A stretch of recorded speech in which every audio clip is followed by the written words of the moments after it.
Abdullah ibn Abbas রাদিয়াল্লাহু তাআলা আনহু, ওনাকে বিশ্বনবী হাতে কলমে শিক্ষা দিয়েছেন, যেহেতু উম্মতের শিক্ষাবিদ হবেন, এডুকেটর হবেন। তো বিশ্বনবী রাতে যখন তাহাজ্জুদ পড়তেন, ছোট্ট আব্দুল্লাহ ঘরে থাকতো। বুঝতে পেরেছেন? ছোট্ট মানুষ তো ঘরে থাকতো। তো বিশ্বনবী তাহাজ্জুদের জন্য একবার দাঁড়িয়েছেন, ছোট্ট আব্দুল্লাহ ওযু করে দাঁড়াইছে। আচ্ছা বলেন তো, ইমাম আর মুসল্লি মোট যদি দুইজন হয়, একজন ইমাম একজন মুসল্লি, তো মুসল্লি ইমামের কোন দিকে দাঁড়াবে? ডানে দাঁড়াবে। ছোট্ট আব্দুল্লাহ বোঝে নাই, বিশ্বনবী তাহাজ্জুদ শুরু করেছেন, উনি ইক্তেদা করছেন আর দাঁড়াইছেন বায়ে। কোথায় দাঁড়িয়েছেন?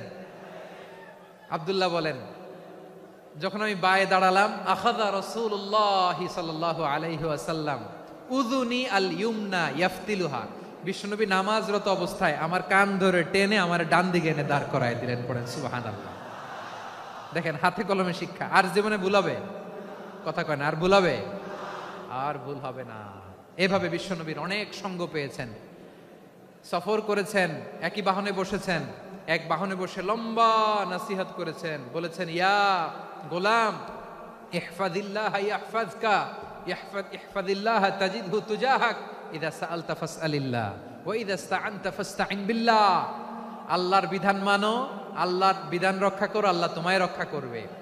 আব্দুল্লাহ, চাইতে হলে আল্লাহর কাছে চাও, সাহায্য চাইতে হলে আল্লাহর কাছে সাহায্য চাও। মনে রাখো, গোটা বিশ্বের সবাই যদি তোমার সাহায্য করতে চায়, ততটুকুই করতে পারবে যতটুকু আল্লাহ তোমার নসিবে রেখেছে। গোটা বিশ্ব যদি তোমার বিরুদ্ধে ষড়যন্ত্রে দাঁড়িয়ে যায়, ক্ষতি ততটুকু করতে পারবে যতটুকু তোমার জন্য বরাদ্দ আছে। এর বাইরে কিছু করতে পারবে না। আওয়াজ করে বলেন ঠিক কিনা? এভাবে হাতে কলমে শিখিয়েছেন, বিশ্বনবীর সঙ্গ পেয়েছেন। ওনাকে বিষ্ণু ইসলাম শিক্ষাবিদ, এডুকেটর অফ দিস উম্মাহ হিসেবে সিলেক্ট করেছেন, হাতে কলমে শিখিয়েছেন। বিশ্বনবী একবার প্রকৃতির ডাকে সাড়া দিয়ে এসেছেন। এখন কি করতে হবে? নামাজের জন্য অজু করতে হবে। বিশ্বনবী এসেই দেখেন অজুর বদনায় পানি ভরা, খুশি হয়ে গেলেন, বললেন, কে রেখেছে পানি? একজন বলল, আব্দুল্লাহ রেখেছে। বিশ্বনবী অত্যন্ত খুশি হলেন, খুশি হয়ে একটা দোয়া করলেন, বললেন, আল্লাহুম্মা ফাক্কিহু ফিদ্দীন ওয়া আল্লিমহু তা'ওয়ীল। আল্লাহ, তুমি আব্দুল্লাহকে দ্বীনের বুঝ দিও আর কোরআনের তাফসীর শিক্ষা দিও। বিশ্বনবীর এই দোয়া এমন লাগছে, উনি রাইসুল মুফাসসিরিন, এই পৃথিবীতে যত মুফাসসির ছিল, যত মুফাসসির আসবে, সকল মুফাসসিরের সম্রাট হিসেবে স্বীকৃত হয়েছেন আব্দুল্লাহ ইবনে আব্বাস। বিশ্বনবী ওনারে আজান শিখান নাই, বিশ্বনবী ওনারে ল্যাঙ্গুয়েজ শিখান নাই, বিশ্বনবী ওনারে অ্যাম্বাসেডর বানান নাই, হাতে কলমে শিক্ষা দিয়েছেন। ছোট্ট মানুষ, বিশ্বনবী ইন্তেকাল করলেন, আবু বকরের সময় গেল, ওমরে ফারুকের খেলাফত, তখনও তিনি তরুণ। ওমরে ফারুক রাদিয়াল্লাহু তাআলা আনহু ওনার ক্যাবিনেট মিনিস্ট্রির বৈঠকে এই আব্দুল্লাহ ইবনে আব্বাসকে পাশ দিয়ে বসায় রাখতেন। বয়স্ক সাহাবারা এটা পছন্দ করতো না। তারা বলতো, ঘটনা কি? আব্দুল্লাহর মতো ছেলে নাতি আমাদের আছে, এরা কেন রাখে ওমরে ফারুক? ওমরে ফারুক এটা টের পেলেন, তিনি বুঝতে পারলেন যে ক্যাবিনেট মেম্বাররা এটা পছন্দ করে না, ছোট্ট আব্দুল্লাহরা কেন রাখি, কেন যে রাখি, এটা একদিন বুঝাবো। একদিন মিটিংয়ে তিনি সবাইকে বললেন, ইদা জাআ নাসরুল্লাহি ওয়াল ফাতহ। এই আয়াত দ্বারা উদ্দেশ্য কি বলেন তো মুরব্বী সাহাবীরা? এক সাহাবী বলেন, এই সূরা দ্বারা উদ্দেশ্য, আল্লাহ বলেছেন আমাদেরকে বিভিন্ন ল্যান্ড, বিভিন্ন এলাকা বিজয় করতে হবে। ওমরে ফারুক বললেন, না, হয়নি। আরেকজন বললেন, বিজয় হওয়ার পর আমাদের বেশি বেশি আল্লাহর বরত্বের ঘোষণা দিতে হবে, এটা উদ্দেশ্য। ওমরে ফারুক বললেন, না, হয় নাই। যারা জিজ্ঞেস করেন কেউ পারে না। সব শেষে বিশ্বনবী ছোট্ট আব্দুল্লাহরে বলেন, আব্দুল্লাহ, ইদা জাআ নাসরুল্লাহি ওয়াল ফাতহ, এর দ্বারা উদ্দেশ্য কি বলো তো? ছোট্ট আব্দুল্লাহ বলেন, হুয়া আজালু রাসূলিল্লাহ। এই আয়াত দ্বারা বিশ্বনবীর বিদায়কে উদ্দেশ্য নেওয়া হয়েছে। ওমরে ফারুক বললেন, হাযা হুয়া, এটাই তো সঠিক উত্তর, এটাই সঠিক তাফসীর এই আয়াতের। কারণ ইদা জাআ নাসরুল্লাহি ওয়াল ফাতহ, যখন আল্লাহর সাহায্য আর বিজয় আসবে, ওয়া রাআইতান নাসা ইয়াদখুলুনা ফি দীনিল্লাহি আফওয়াজা, আপনি দেখবেন দলে দলে, ঢলে ঢলে, বানের পানির মতো মানুষ ইসলামের দিকে ঢুকতেছে, ইসলামের বিজয় হয়েছে। তো ইসলামের বিজয়ের মিশন নিয়ে নবী আসছে, বিজয়ী যখন হয়ে গেছে, এখন তো নবীর বিদায় হবে। জোরে বলেন ঠিক কিনা? কোন সাহাবী এই সূক্ষ্ম কথাটা ধরতে পারে নাই, ওই আব্দুল্লাহ ছাড়া। আব্দুল্লাহ যখন উত্তর দিছে, সব সাহাবীদের টনক নড়েছে। এরপর থেকে কোনো ক্যাবিনেট মিটিং এ আর কোন সাহাবারা কোনো প্রশ্ন করে নাই। আওয়াজ করে পড়েন সুবহানাল্লাহ। বিশ্বনবী আব্দুল্লাহ ইবনে আব্বাসকে দ্য এডুকেটর অফ দ্য উম্মাহ, উম্মার শিক্ষাবিদ হিসেবে গ্রহণ করেছেন। আওয়াজ করে পড়তে হবে আল্লাহু আকবার। যে টপিকটি নিয়ে আমি আপনাদের সামনে আজকে কথা বলতে চাই, টপিকটি অনেক গুরুত্বপূর্ণ। টপিকটি হচ্ছে হিউম্যান রিসোর্স ডেভেলপমেন্ট, মানব সম্পদ উন্নয়ন। কারণ আল্লাহ তাআলা আমাদের যা দেখ আর না দেখ এটা দিছে, মানুষ আর মানুষ, 18 কোটি মানুষ, ঠিক কিনা? এই 18 কোটি জনসংখ্যার দেশে বসবাস করে আমরা খুশি না বেজার? খুশি হইতে হবে, বেজার হইেন না। জাপানের খবর জানেন? তাদের গ্রোথ রেট নিচের দিকে, উল্টো। জনসংখ্যা নাই, বাচ্চা নিলে, সন্তান নিলে গভর্নমেন্ট তাদের টাকা দেয়। আমাদেরকে আল্লাহ তাআলা দয়া করে মায়া করে এই সম্পদটা দিয়েছেন। এই মানব সম্পদকে যেন আমরা কাজে লাগাই, ইনশাআল্লাহ। পড়েন সবাই। হিউম্যান রিসোর্স ডেভেলপমেন্ট অনেক জনগুরুত্বপূর্ণ বিষয়, খুব সেন্সিটিভ বিষয়, বুঝতে হবে। যশোরের স্মার্ট ছেলেরা, এই যে আমি যাদেরকে দেখতে পাচ্ছি, all are the Gen Z of Jessore. যারা জেন জি, ওরা স্মার্ট, ওরা ইশারা ইঙ্গিতে কাজ করে। এই যে পুরো গদি উল্টায় দিছে, ঠিক কিনা? 24-এর ছাত্র নাগরিক অভ্যুত্থান আমাদের দেখিয়ে দিচ্ছে কিভাবে চোখের ইশারায় গদি উল্টে দিতে হয়। তো এই জেনজিদের নিয়ে বসেছে, ওরা তো স্মার্ট, ওরা ডিস্টার্ব করবে না।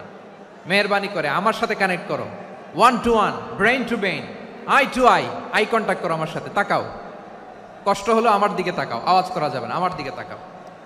প্রিয় ভাইয়েরা, হিউম্যান রিসোর্স ডেভেলপমেন্টের ব্যাপারে কিছু কথা বলবো। এই যে আমাদের বিশাল জনসংখ্যা, এই জনসংখ্যাকে কি করে জনসম্পদে রূপান্তরিত করা যায়, এ ব্যাপারে কথা বলবো। আমি সূরাতু বনী ইসরাইলের 70 নম্বর আয়াত তেলাওয়াত করেছি। এই আয়াতের আলোকে কিছু কথা আমি আপনাদের সামনে বলবো। আল্লাহ তাআলা ইরশাদ করছেন, ওয়ালাকাদ কাররামনা বনী আদম ওয়া হামালনাহুম ফিল বাররি ওয়াল বাহরি ওয়া রাযাকনাহুম মিনাত তাইয়্যিবাত ওয়া ফাদ্দালনাহুম আলা কাসীরিম মিম্মান খালাকনা তাফদীলা। পড়েন আল্লাহু আকবার। রব্বুল আলামিন বলেন, ওয়ালাকাদ কাররামনা বনী আদম, আমি বনী আদমকে সম্মানিত করেছি, বনী আদমকে মর্যাদা দিয়েছি। ওয়া হামালনাহুম ফিল বাররি ওয়াল বাহর, বনী আদমকে জলে স্থলে, স্থলে এবং সমুদ্রে চলাচলের বাহন দিয়েছি। ওয়া রাযাকনাহুম মিনাত তাইয়্যিবাত, তাদেরকে পবিত্র রিজিকের বন্দোবস্ত করেছি। ওয়া ফাদ্দালনাহুম আলা কাসীরিম মিম্মান খালাকনা তাফদীলা, আর আমি আল্লাহ যাদেরকে সৃষ্টি করেছি তাদের মধ্য থেকে বনী আদমকে আমি শ্রেষ্ঠ বানিয়েছি।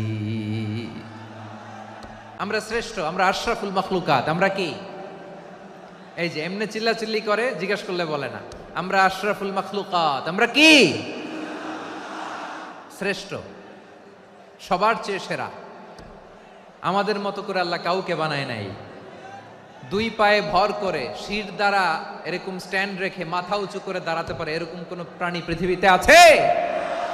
এজন্য আল্লাহ বলেন, ওয়ালাকাদ কাররামনা বনী আদম, আমি বনী আদমকে সম্মানিত করেছি, তাদেরকে আমি মর্যাদা দিয়েছি। তাদেরকে আমি যত মর্যাদা দিয়েছি আমার কোন সৃষ্টিকে এত মর্যাদা দেই নাই। পড়েন সুবহানাল্লাহ। I have dignified the status of the sons of Adam. আদমের সব সন্তানের মর্যাদা আমি বাড়িয়েছি। আল্লাহ এখানে বলেননি ওয়ালাকাদ কাররামনাল মুমিনিন, আমি মুমিনের মর্যাদা বাড়িয়েছি, বলেছেন? আল্লাহ এখানে বলেন নাই ওয়ালাকাদ কাররামনাল মুসলিমিন, আমি মুসলিমের মর্যাদা বাড়িয়েছি। আল্লাহ বলেছেন ওয়ালাকাদ কাররামনা বনী আদম, আমি বনী আদমের সম্মান বাড়িয়েছি। হোক সে মুমিন কিংবা কাফের, মুসলিম কিংবা মুশরিক, আস্তিক কিংবা নাস্তিক, আরব কিংবা অনারব, যেই হোক না কেন, আদম সন্তান সবগুলার মর্যাদা বাড়ায় দিয়েছে কে? সবার মর্যাদা আল্লাহ বাড়িয়েছে। মানুষ হিসেবে মর্যাদা। বিশ্বনবী সাল্লাল্লাহু আলাইহি ওয়াসাল্লাম ইহুদির লাশ দেখে দাঁড়িয়ে গেলেন। কার লাশ? আমার যশোরের ভাইয়েরা আওয়াজ করে বলুন, কার লাশ? ইহুদির লাশ দেখে দাঁড়ায় গেলেন। সাহাবারা বললেন, ইয়া রাসূলুল্লাহ, আপনি দাঁড়ালেন যে, এটা তো ইহুদির লাশ। বিশ্বনবী বললেন, আওয়ালাইসাত নাফসান, এটা কি মানুষ নয়? এটা হোক ইহুদি হোক খ্রিস্টান, এটা তো মানুষ। আমি মানুষ দেখে দাঁড়িয়েছি। আই স্যালিউট দ্য হিউম্যানিটি, আমি মানবতাকে সম্মান করেছি। পড়েন সুবহানাল্লাহ। তাহলে এই জমিনে মানুষের মর্যাদা বেশি, হোক আস্তিক হোক নাস্তিক, হোক মুমিন কিংবা কাফের। আদমের সন্তান হলে মানুষ হলেই তার মর্যাদা বাড়িয়েছে কে? আমার কলিজার টুকরা যশোরের ভাইয়েরা, মানুষের মর্যাদা আল্লাহ এত বাড়িয়েছেন, মানুষ জীবিত থাকলেও যেমনি মর্যাদাবান, মরে গেলেও মর্যাদাবান। সুবহানাল্লাহ পড়েন। মানুষ মরে গেলে এই ডেড বডিটা কি হয়? পচে যায়, গলে যায়, মাটির সাথে মিশে যায়। তাই বলে আপনি ডেড বডির সাথে যাচ্ছে তাই করতে পারবেন না। পারবেন? কেউ যদি অন্যায় করে তাকে যদি আপনি শাস্তির আওতায় আনেন, যা মনে চায় করতে পারবেন না। তারা আগুন দিয়ে পোড়াতে পারবেন না, নাক কাটতে পারবেন না, কান কাটতে পারবেন না, অঙ্গ বিকৃতি করতে পারবেন না। কারণ মানব জাতির মর্যাদা স্বয়ং দিয়েছে কে? ডেড বডি পচে যাবে, গলে যাবে।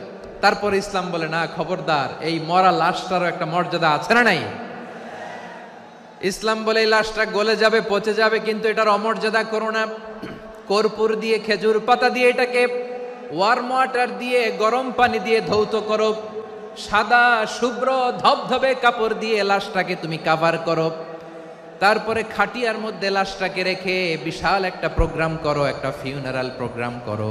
ওই প্রোগ্রামের ডানে বায়ে পেছনে লাশটারে রাখলে হবে না, প্রোগ্রামের একেবারে সামনটাতে তুমি লাশটাকে রাখো। সুবহানাল্লাহ। একটা ফিউনারাল প্রোগ্রাম করতে হবে, তাকে শেষ বিদায় জানাতে হবে, যেটাকে আমরা জানাজা বলি। কি বলি?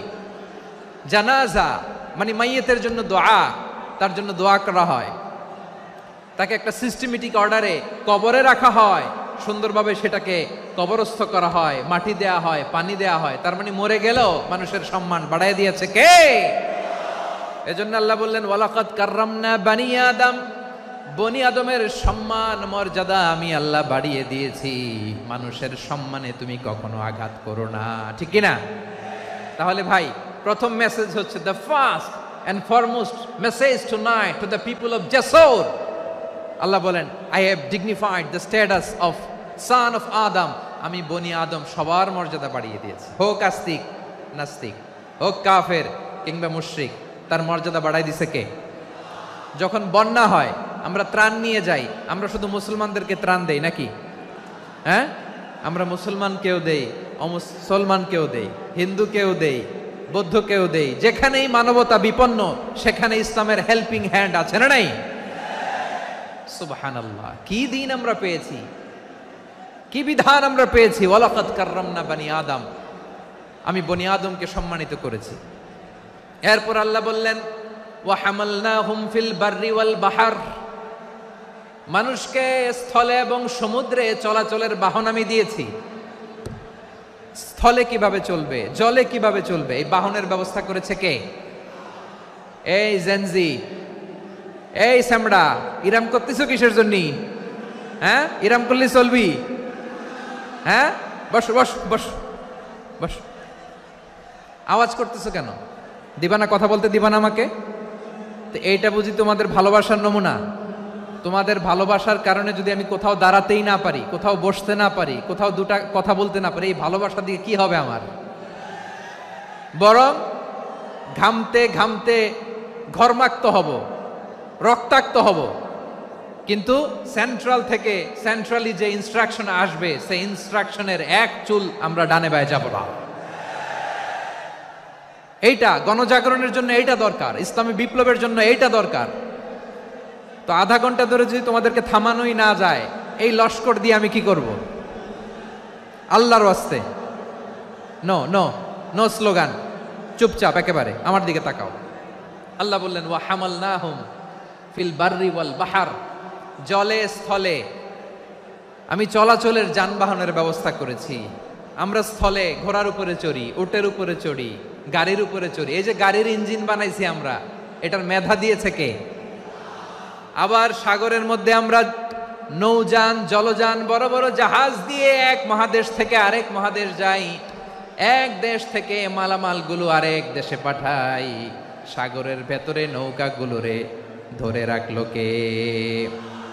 ওয়াল ফুলকিল্লাতী তাজরি ফিল বাহরি বিমা ইয়ানফাউন নাস, মানুষের উপকার আছে এরকম সরঞ্জামাদি নিয়ে সাগরের উপরে বিশাল বিশাল জলযানগুলো চলে। এগুলো ডুবে যায় না, কাত হয়ে যায় না, পড়ে যায় না। এগুলোকে স্থিতিস্থাপকতাকে ঠিক করে রাখলো কে? আপনারা জাহাজ দেখেছেন? জাহাজ, হ্যাঁ, বাড়ি চট্টগ্রাম হইলে দেখতে পারতেন। দেখছেন? বিশাল বিশাল জাহাজ, বিশাল জাহাজ মালামাল নিয়ে এক মহাদেশ থেকে আরেক মহাদেশে যায়। গত মাসে আমার জাপান সফর ছিল। এই যে বাংলাদেশে যে গাড়িগুলো চালান, বেশিরভাগ গাড়ি আসে কিন্তু জাপান থেকে। হাজার হাজার গাড়ি একটা জাহাজ বহন করতে পারে, হাজার হাজার গাড়ি। এটারে সাগরের মধ্যে ভাসাইলো কে? সবাই বলুন, ভাসালো কে? হাজার হাজার গাড়ি নিয়ে জাপানিজ গাড়িগুলো আমাদের চট্টগ্রামের এয়ারপোর্টের বন্দরে ভিড়ে। যুক্তরাষ্ট্রে আমি দেখেছি বিশাল বিশাল জাহাজ। আপনারা টাইটানিক জাহাজের নাম শুনেছেন?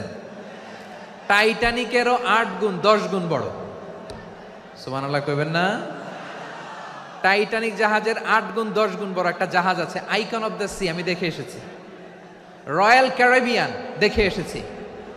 সাগরের সামনে জেটিতে যখন দাঁড়ালাম, জাহাজটা যখন যায়, আমার মনে হচ্ছে একটা শহর, গোটা শহর, the entire city is floating on the water. পুরো একটা শহর মনে হয় পানির উপর দিয়ে ভেসে যাচ্ছে। পড়েন সুবহানাল্লাহ। এই যে আইকন অফ দ্য সি, এই ক্রুজ, এই জাহাজটা, এটার ভিতরে স্টেডিয়াম আছে। কিসের ভিতরে স্টেডিয়াম? কথা বুঝে নাই বোধহয়।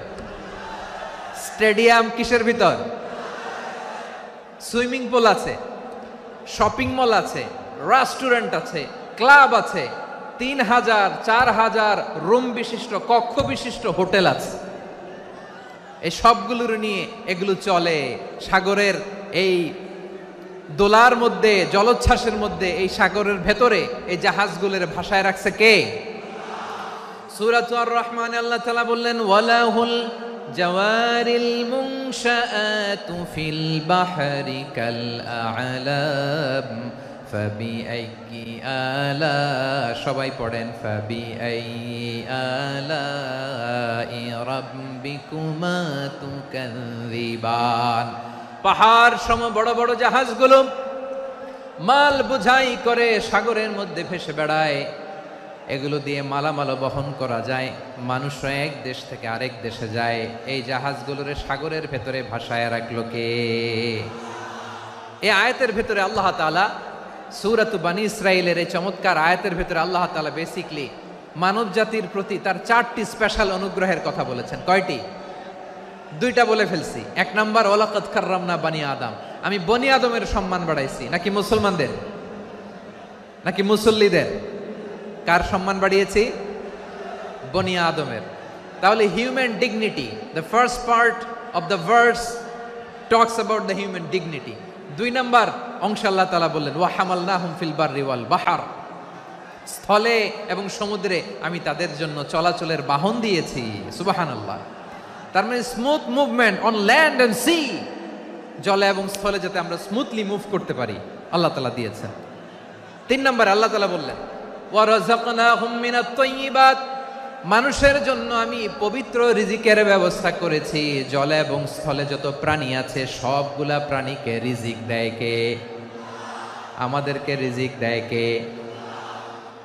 সাগরের মাছগুলোকে, বড় বড় তিমি মাছগুলোরে রিজিক দেয় কে? বাতাসের মধ্যে ভেসে বেড়ানো বড় বড় পাখিগুলো, স্ক্যান্ডিনেভিয়ান কান্ট্রি থেকে লক্ষ লক্ষ কোটি কোটি পাখিগুলো যে এক দেশ থেকে আরেক দেশে ট্রান্সফার হয়, এগুলোর রিজিক দেয় কে? রব্বুল আলামিন বলেন, ওয়ামা মিন দাব্বাতিন ফিল আরদি ইল্লা আলাল্লাহি রিজকুহা ওয়া ইয়ালামু মুস্তাকাররাহা ওয়া মুস্তাওদাআহা কুল্লুম ফি কিতাবিম মুবিন। আল্লাহু আকবার। রব্বুল আলামিন বলেন, ভূপৃষ্ঠে বিচরণশীল যত প্রাণী আছে সব প্রাণীগুলোকে আমি আল্লাহ আমার নিজের কুদরতে রিজিকের বন্দোবস্ত করি। এই প্রাণীগুলো কোথায় থাকে, কোথায় যায়, সব জায়গায় আমি রিজিক পৌঁছে দেই। রিজিক কেউ দিতে পারে না, রিজিকের মালিক কে?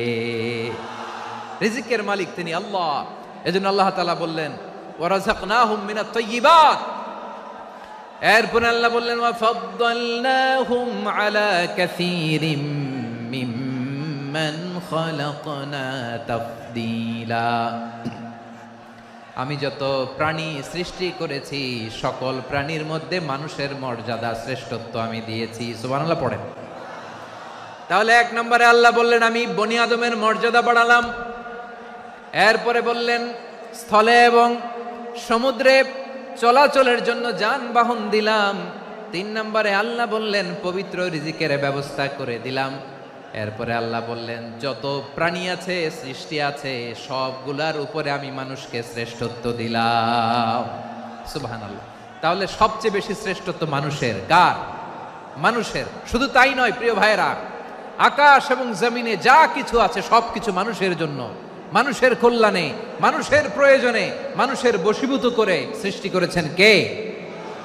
রব্বুল আলামিন বলেন হুয়াল্লাযী খালাকা লাকুম মা ফিল আরদি জামিআ। এই জমিনের মধ্যে যা কিছু আমি আল্লাহ সৃষ্টি করেছি সব কিছু আমি মানুষের জন্য সৃষ্টি করেছি। পড়েন সুবহানাল্লাহ। হুয়াল্লাযী খালাকা লাকুম মা ফিল আরদি জামিআ। যা আছে সব আমাদের জন্য, সব আমাদেরকে সার্ভিস দেওয়ার জন্য, আমাদের উপকারের জন্য, আমাদের কল্যাণের জন্য। আওয়াজ করে সবাই পড়ুন আল্লাহু আকবার। অন্য আয়াতে আল্লাহ বললেন ওয়াসাখখারা লাকুম মা ফিস সামাওয়াতি ওয়া মা ফিল আরদি জামিআম মিন ইন্না ফি যালিকা লাআয়াতিন লিকাউমি ইয়াতাফাক্কারুন।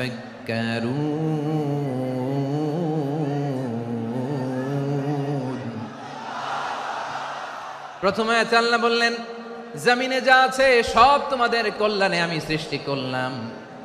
এরপরে আল্লাহ বললেন আকাশেও যা আছে সব তোমাদের জন্য সৃষ্টি করলাম, তোমাদের অনুগত বানায় দিলাম। পড়েন সুবহানাল্লাহ। মানুষের কি ব্রেইন দেখেন, মানুষ জমিন ছেড়ে আকাশে চলে যায়। পাখি দেখে মানুষের শখ হলো পাখি যেহেতু উঠতে পারে আমরাও পারবো। অরবিল রাইট, উইলবার রাইট, 2 ভাই মিলে আঁকাঝোঁকা করতে করতে করতে করতে প্লেন বানায় ফেললো। কোন সুবহানাল্লাহ। এখন পাখিও ওরে, আমরাও ওরি। এরপরেই মানুষের কৌতূহল থামে না এখানে। মানুষ চলে গিয়েছে চাঁদে। কোথায় গেছে? এখন কিন্তু চাঁদে জমি বিক্রি হয় জানেন। পৃথিবী নিয়ে মারামারি শেষ, রাশিয়া আমেরিকা এখন ধরছে চাঁদ আর মঙ্গল গ্রহ। এখন চাঁদে জমি বিক্রি হয়, মঙ্গলে জমি বিক্রি হয়। এই চাঁদ, মঙ্গল, বৃহস্পতি, শনি সব আল্লাহ তাআলা আমাদের জন্য বানিয়েছেন। সুবহানাল্লাহ পড়েন। মানুষ সাগরের উপরে চড়ে, শূন্যে ভেসে বেড়ায়, পাহাড় কেটে সুড়ঙ্গ বানায়, টানেল বানায়। মানুষ ব্রডব্যান্ডের লাইন নিয়ে যায় সাগরের ভেতর দিয়ে, এক দেশ থেকে আরেক দেশে, এক মহাদেশ থেকে আরেক মহাদেশে। সুবহানাল্লাহ পড়েন। তার মানে গোটা বিশ্বের সব কিছুর উপরে control, superiority over all creatures, সব কিছুর উপর কন্ট্রোল, মনিটরিং, নিয়ন্ত্রণ, এটা প্রতিষ্ঠা করে দিয়েছে কে? এজন্যই মানুষের শ্রেষ্ঠত্ব। ওয়ালাকাদ কাররামনা বানি আদম, আমি বনি আদমের সম্মান বাড়িয়েছি, মর্যাদা আমি বাড়িয়ে দিয়েছি এই কারণে, কারণ মানুষ সব কিছুর উপর নিয়ন্ত্রণ নিতে পারে। মানুষকে নিয়েই কোরআনের সব আলোচনা, মানুষকে নিয়েই কোরআনের সব। তাই কোরআনের কেন্দ্রীয় আলোচ্য বিষয় হচ্ছে মানুষ। কোরআনের কেন্দ্রীয় আলোচ্য বিষয় কি? যশোরের ভাইয়েরা বুঝে থাকলে সবাই বলবেন কোরআনের কেন্দ্রীয় আলোচ্য বিষয় কি? এই যে আমি মূল আলোচনায় যাচ্ছি এখন।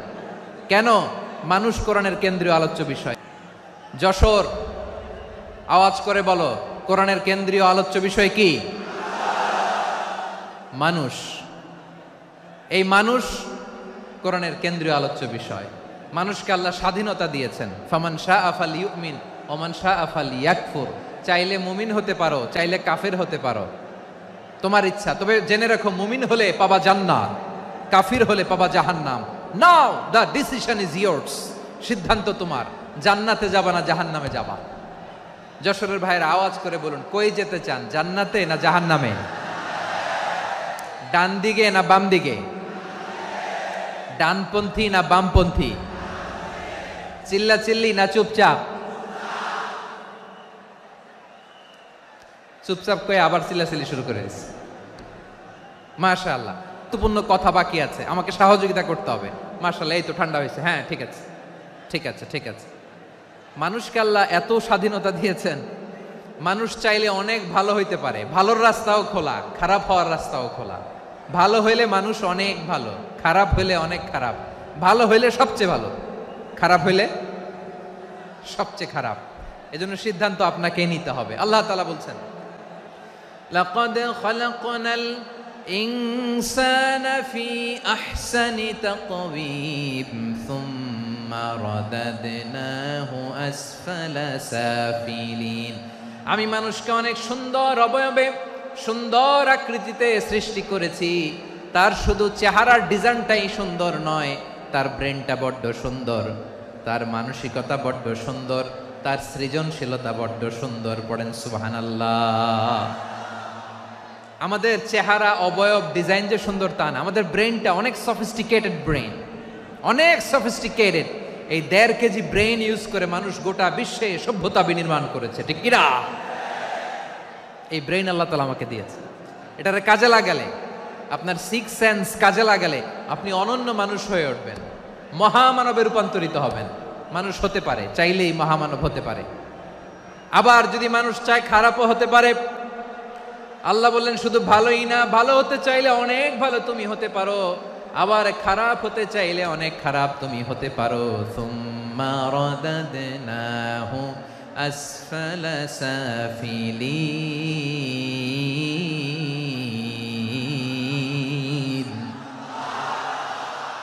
খারাপ হলে একেবারে খারাপ হতে পারো, নিকৃষ্ট হলে একেবারে নিকৃষ্ট হতে পারো, ভালো হলেও ভালো হতে পারো। কোন সুবহানাল্লাহ।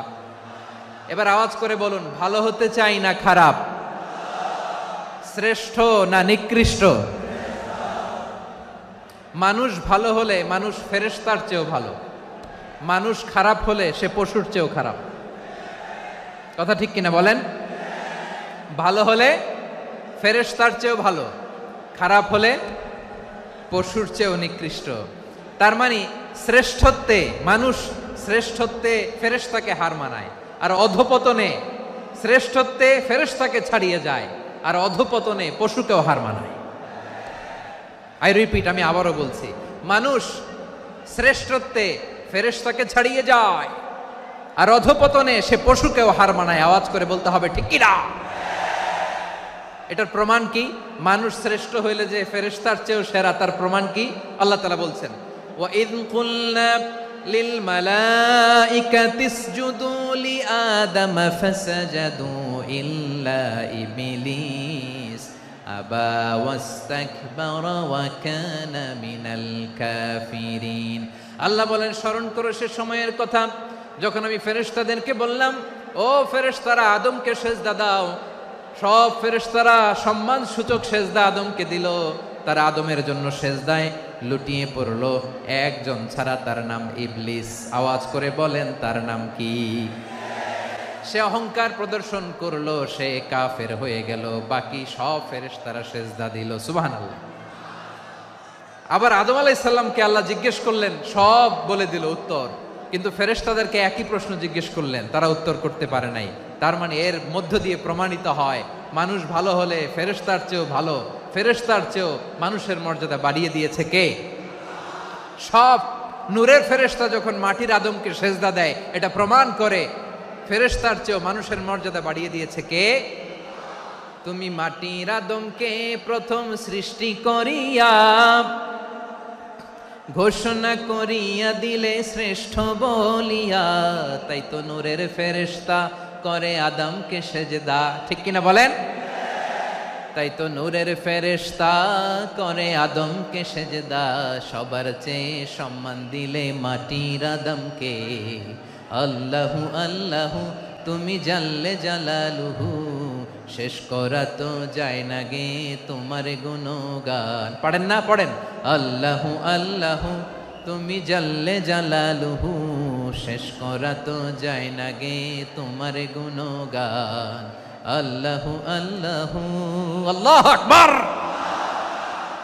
আদমের মর্যাদা বেশি, মানুষের মর্যাদা বেশি, মানুষ শ্রেষ্ঠ, তার প্রমাণ নূরের ফেরেশতা মাটির আদমকে সেজদা করে। আওয়াজ করে বলেন ঠিক কি না? তাহলে মানুষ ভালো হলে ফেরেশতার চেয়ে ভালো। আবার মানুষ যদি খারাপ হয়, সে পশুর চেয়েও খারাপ। অধপতনে পশুত্বকে হার মানায়। তার প্রমাণ, তার প্রমাণ কি? তার প্রমাণ হচ্ছে, যশোরের ভাইরা দেখবেন পত্রিকায় নিউজ পেপারে মাঝে মাঝে এরকম দেখা যায়, এক মানুষ আরেক মানুষকে হত্যা করে 20 টুকরা করে বস্তার ভেতরে ভরেছে। আপনারা এই নিউজ পড়েন নাই না? দেখেন নাই? দেখছেন? মানুষ মানুষকে হত্যা করে কয় টুকরা? জোরে বলেন। এখানেই ক্ষান্ত হয় না, আবার কোথায় ঘটছে? বস্তার ভেতরে। আচ্ছা, বুঝে থাকলে আওয়াজ করে বলেন, কোনদিন শুনছেন একটা হাতি আর একটা হাতিকে হত্যা করে 20 টুকরা করছে, এরপরে বস্তার ভিতরে ভরছে? হয়েছে? তাহলে দেখেন, মানুষ যদি খারাপ হয় সে পশুকেও হার মানায়। চিল্লায় বলো ঠিক কিনা? এমনও দুশ্চরিত্র মানুষ আছে যার যার নজর থেকে 6 মাসের ছোট্ট মেয়ে থেকে শুরু করে 80 বছরের বৃদ্ধারাও নিরাপদ নয়। পশুকেও হার মানে। মানুষ মানুষের ঘর জ্বালিয়ে পুড়ে মেসাকার করে দেয়, জনপদের পর জনপদ জ্বালায় দেয়। এরকম আছে না নাই? বোমা মেরে শহরগুলো উড়িয়ে দেয়। এই যে ইসরায়েল গাজার মধ্যে যে অ্যাটাক করেছে, এরা মসজিদ মানে নাই, মসজিদে বম ফেলেছে। এরা খ্রিস্টানদের চার্চ গির্জা মানে নাই, গির্জায় বম ফেলেছে। পৃথিবীর ইতিহাসে never happened in the history of the world that someone bombed on a hospital, on a ICU center. এমন হাসপাতাল যেখানে আইসিইউর রোগীরা আছে, ওই হাসপাতালের উপরও ইসরায়েলি সৈনিকেরা বোমা মেরেছে। জোরে বলেন ঠিক কিনা? এরা মানুষ? আওয়াজ করে বলেন, এরা মানুষ না। প্রিয় ভাইয়েরা, চোখ কান নাক মুখ থাকলেই মানুষ না। যা সামনে দেখেন এগুলো সব মানুষ না, এগুলো জনসংখ্যা। এগুলো কি? সবাই বলুন, এগুলো কি? বাড়ছে জনসংখ্যা, কমছে মানুষ। বাড়ছে জনসংখ্যা, কমছে। এই দুনিয়া এখন তো আর সেই দুনিয়া নাই, মানুষ নামের মানুষ আছে দুনিয়া বোঝাই, সেই মানুষের ভিড়ে আমার আসল মানুষ নাই। ঠিক কিনা? আসল মানুষের বড্ড অভাব, আসল মানুষের বড্ড অভাব। আমার ভাইয়েরা, মানুষ খারাপ হলে পশুকেও হার মানায়। আচ্ছা, আওয়াজ করে বলেন, এই যশোরের ছেলেরা এদিক তাকাও, আওয়াজ করে বলো, যে ইসরায়েলি সোলজাররা উপর থেকে বোমা মারলো, তারাও মানুষ? তারাও কি? ওরাও রক্তে মাংসে মানুষ, ওদেরও পরিবার আছে। বোমা মেরে যেই মেয়েটাকে তারা অনাথ বানায়, ইয়াতিম বানায়, ও কিন্তু বাসায় ওর মেয়েটাকে রেখে আসছে। ঠিক কিনা বলেন? বম্বিং করে যে বাবাকে মেরে, স্বামীকে মেরে স্ত্রীকে বিধবা বানায়, তারও ঘরে স্ত্রী আছে। উপর থেকে বোম মেরে মানুষ মেরে দিচ্ছে, তারাও মানুষ। 1945 সালের 6 আগস্ট আমেরিকান সোলজাররা হিরোশিমায় বম মেরেছে। আমি নিজে দেখে এসেছি জাপানের হিরোশিমাতে। সকাল 8:15 মানুষ কেউ অফিসে যাচ্ছিল, কেউ খেতে খামারে কাজ করতে যাচ্ছিল। লিটল বয় নামে একটা বোম মেরেছে তারা। এই বোমের আঘাতে, পারমাণবিক এই বোমার রেডিয়েশনে আঘাতে, বোম ব্লাস্ট হওয়ার পরে মুহূর্তের মধ্যে 1,40,000 নাই। উপর থেকে যারা মারতেছে এরাও মানুষ, যাদেরকে মারলো তারাও। তার মানে মানুষে মানুষে পার্থক্য আছে না? নেই? মানুষে মানুষে পার্থক্য আছে। নাক কান চোখ মুখ থাকলেই মানুষ নয়। বাড়ছে জনসংখ্যা, কমছে মানুষ। চিল্লায় বলো ঠিক কিনা?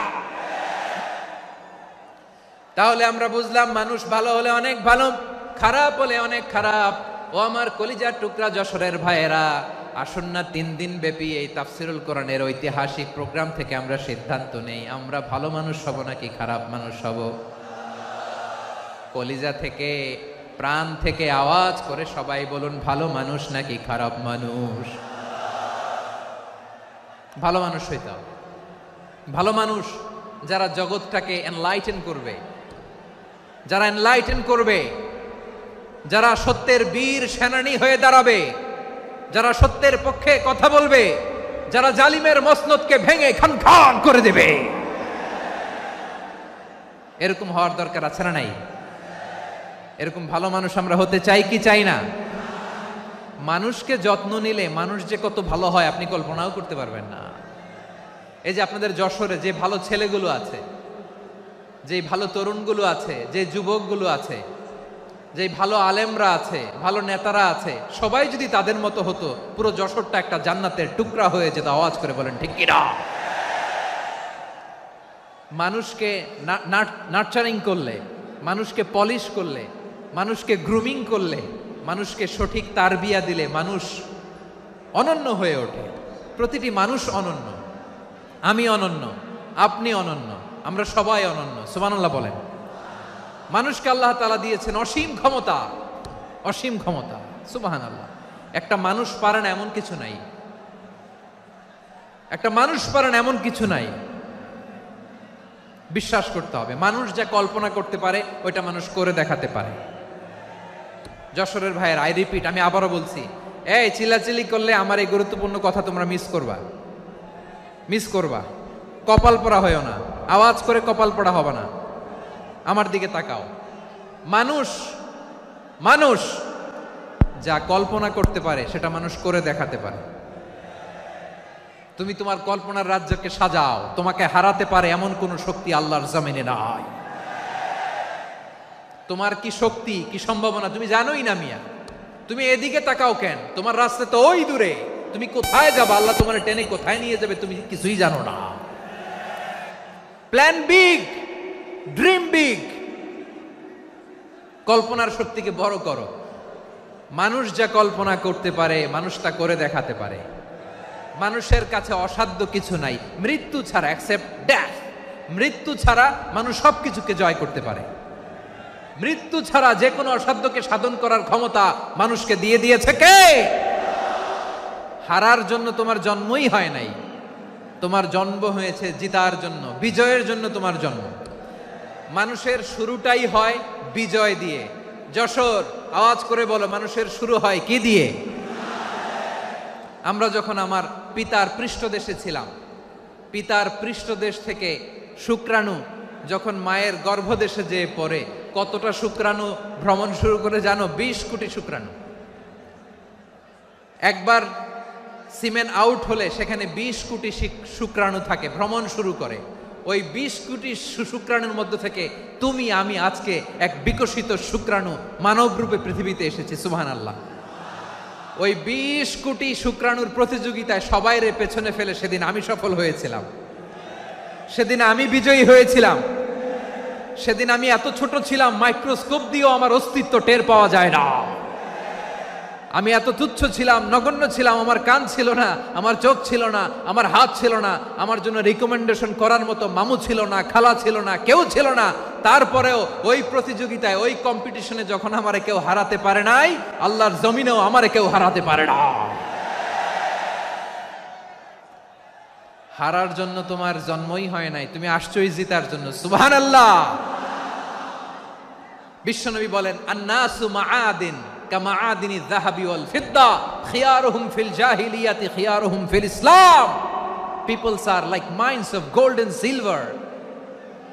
সোনার খনি, রূপার খনি, এর চেয়েও বড় খনি হচ্ছে এই মানব সম্পদের খনি। আওয়াজ করে বলেন আল্লাহু আকবার। আল্লাহ তাআলা এই সম্পদ আমাদেরকে দিছে। বিশ্বনবী বলেন, মানুষ হচ্ছে খনির মতো। খিয়ারুহুম ফিল জাহিলিয়াতি খিয়ারুহুম ফিল ইসলাম। জাহিলি যুগে যারা সেরা, ইসলামেও তারা সেরা। ইদা ফাকুহু, যদি তারা বুঝবান হয় তাহলে তাদেরকে সেরা বানায় দিবে কে?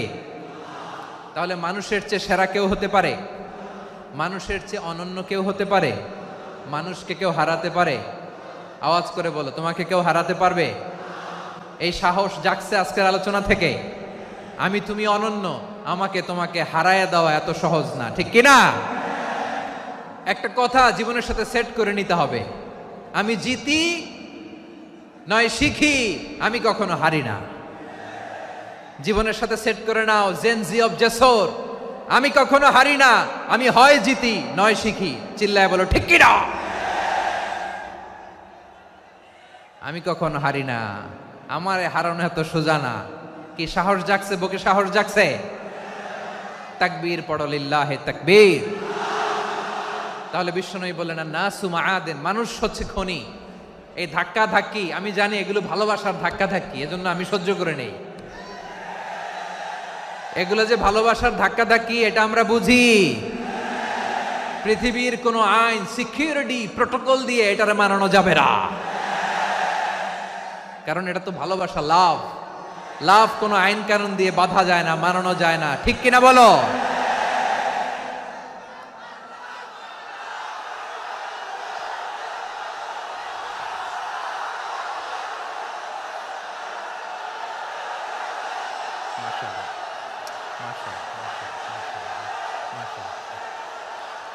ঠিক আছে, বসুন বসুন বসুন। আল নাসু মাআদেন, মানুষ হচ্ছে খনি, এই খনির যত্ন নিতে হবে। আমার মা বাবা যারা এসেছেন, আপনার ছেলে মেয়ের যত্ন নেন। আপনার ছেলের মধ্যে যে কি পটেনশিয়াল আপনি জানেন না। আপনার এই ছোট্ট অবুজ ছেলেটাই আগামী দিনের শায়েখ আহমদুল্লাহ হবে। আপনার হেফজখানায় পড়া ওই ছোট্ট ছেলেটাই আগামী দিনের আল্লামা মামুনুল হক হবে। আপনার ওই ছেলেটা আমির হামজা হবে, আব্দুল হাই সাইফুল্লাহ হবে। এভাবে বড় বড় আলেম হবে, তারা যুগশ্রেষ্ঠ আলেম হবে। সেই একদিন এই বাংলাদেশের পার্লামেন্টে যে বক্তব্য দিয়ে যশোরের পক্ষে কথা বলবে। আপনি জানেন না, কাউকে ছোট করবেন না, আপনি ওর কনফিডেন্স আপনি কমাবেন না, আপনি কমাতে পারেন না। প্যান্ডেলে আমার যে মা বোনেরা আছেন, ছেলে মেয়েদেরকে কখনো ছোট করে কথা বলবেন না। ও যে কোথায় যাবে আপনি জানেন না, আপনি মা হয়ে তাকে সাহস দিবেন, তার কল্পনার জগৎটাকে সাজাতে তাকে উৎসাহিত করবেন, ঠিক কিনা বলেন? আর আমার প্যান্ডেলের আমার প্রিয় শ্রদ্ধাশীলা মায়েরা বোনেরা, আপনারা তো আরো দামি সম্পদ। বিশ্বনবী বলেন, আর দুনিয়া কুল্লুহা মাতা। আল্লাহ আল্লাহ আল্লাহ, বিশ্বনবীর কথার ওজন দেখেন। আর দুনিয়া কুল্লুহা মাতা ওয়া খায়রু মাতা'আদ দুনিয়াল মারআতুস সালিহা। বিশ্বনবী বলেন, দুনিয়ায় যা দেখো সব আল্লাহর দেওয়া অ্যাসেট, মানে সম্পদ। আর এত অ্যাসেটের ভিড়ে সবচেয়ে শ্রেষ্ঠ সম্পদ হচ্ছে নেককার নারী। সুবহানাল্লাহ। ভাইয়েরা বোনের সাথে খারাপ আচরণ করো না, সন্তান মায়ের সাথে খারাপ আচরণ করো না। আমাদের মায়েরা আমাদের asset, they are our priceless asset. কারণ এই মায়েদের পেটে এসেছে আল্লাহর ওলিরা, এই মায়েদের পেটে এসেছে খান জাহান আলী, এই মায়ের পেটে এসেছে শাহজালাল ইয়ামানি, এই মায়ের পেটে এসেছে আল্লাহর সব নবীরা। নাকি নবীরা আকাশ থেকে ধপ করে জমিনে নেমে আসছে? মায়ের পেটে আসছে। এই মায়ের পেটগুলো খনি। আমার সম্মানিতা মায়েরা বোনেরা, নিজেকে ইসলাম দিয়ে সাজান, নিজেকে ইসলাম দিয়ে সাজান, নিজেকে পবিত্র রাখুন, নিজের আব্রু ইমান ইজ্জতের হেফাজত করুন, কোরআন পড়ুন, সুন্নাহ পড়ুন।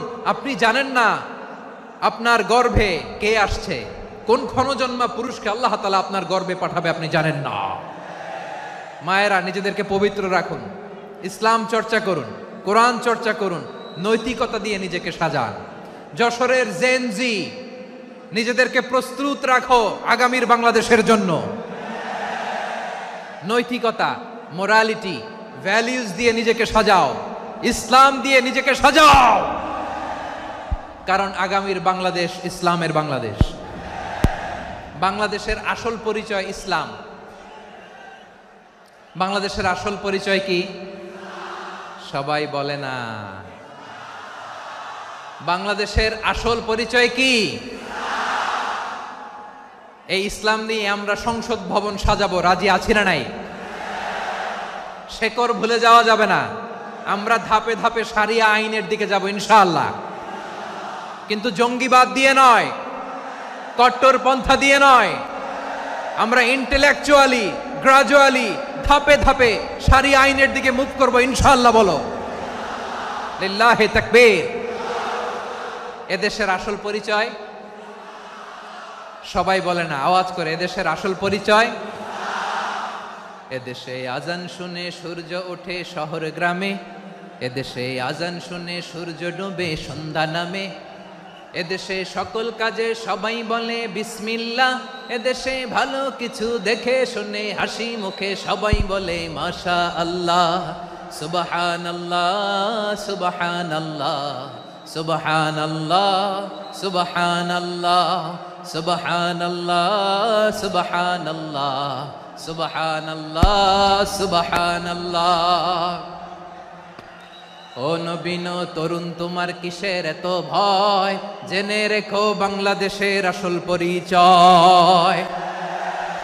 বাংলাদেশের আসল পরিচয় ইসলাম। আওয়াজ তুলে বলো, আসল পরিচয় কি? এদেশে পরস্পরে দেখা হলে দেয় সালাম, এদেশে আমজনতার হৃদয় জুড়ে পাক্কালাম, ঠিক কি না? এদেশে বিপদ এলে সর্বজনে সর্বক্ষণে দোয়া পড়ে ইন্না লিল্লাহ সুবহানাল্লাহ সুবহানাল্লাহ সুবহানাল্লাহ সুবহানাল্লাহ।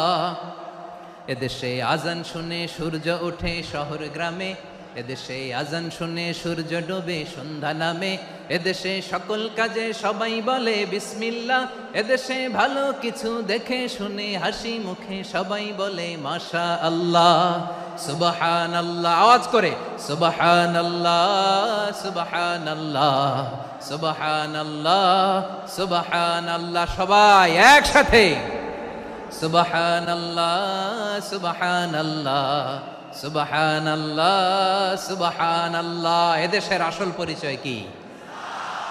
আওয়াজ করে বলতে ভয় লাগে। এদেশের আসল পরিচয় কি? ইসলাম দিয়ে আমাদের সংসদ ভবন চলুক, আমরা চাই কি চাই না? বঙ্গভবনে লা ইলাহা ইল্লাল্লাহর পতাকা উড়ুক, আমরা চাই কি চাই না? প্রতিটি জেলা অফিসে, ডিসি অফিসে লা ইলাহার পতাকা ঝুলুক, আমরা চাই কি চাই না? কারা কারা চাই হাত তুলে আল্লাহরে দেখায়।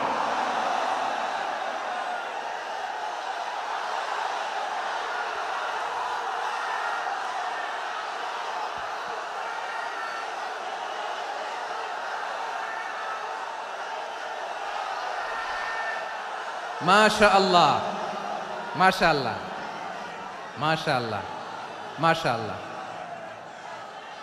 যশোর, আওয়াজ করে বলো, ভালো মানুষ না খারাপ মানুষ? বুঝে বলছো তো? মানুষ ভালো হলে যে কত ভালো। এই মানুষকে যত্ন নিলে, মানুষকে মানুষ বানালে যে সে কি হতে পারে শুনবা? হ্যাঁ, নাকি মোনাজাত দিয়ে দিব? শুনবা?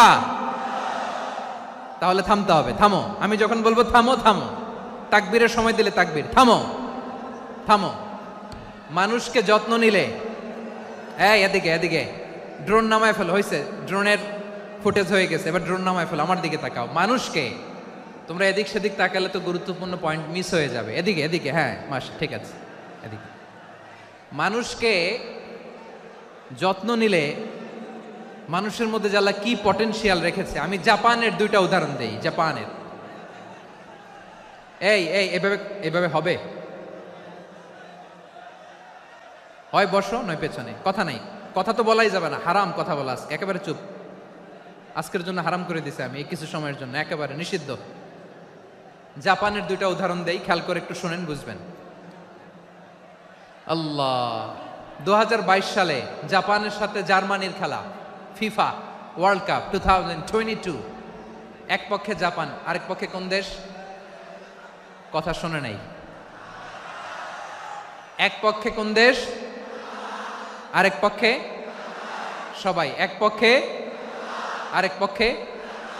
ওই খেলায় জিতেছিল জাপান, জিতেছিল 22 সালের এই ফিফা ওয়ার্ল্ড কাপে। জাপান ফুটবল খেলায় জিতে, as a part of their celebration তারা খেলার পরে পুরো স্টেডিয়ামটারে ক্লিন করে। The fan base of Japan, লক্ষ লক্ষ মানুষ খেলা দেখতে যায়, তো এত ডাস্টবিনও তো নাই।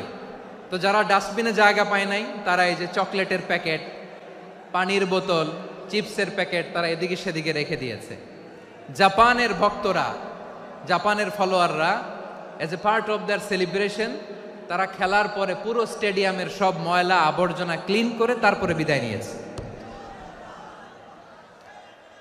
তাদেরকে কি ক্লিন করার দায়িত্ব দেওয়া হয়েছিল? এই যশোর, জাপানের যে ছেলেরা খেলা দেখতে গেছিল ওদেরকে কি ক্লিন করার দায়িত্ব দিছিল? তারা কি স্টেডিয়ামের পরিচ্ছন্নতা কর্মী?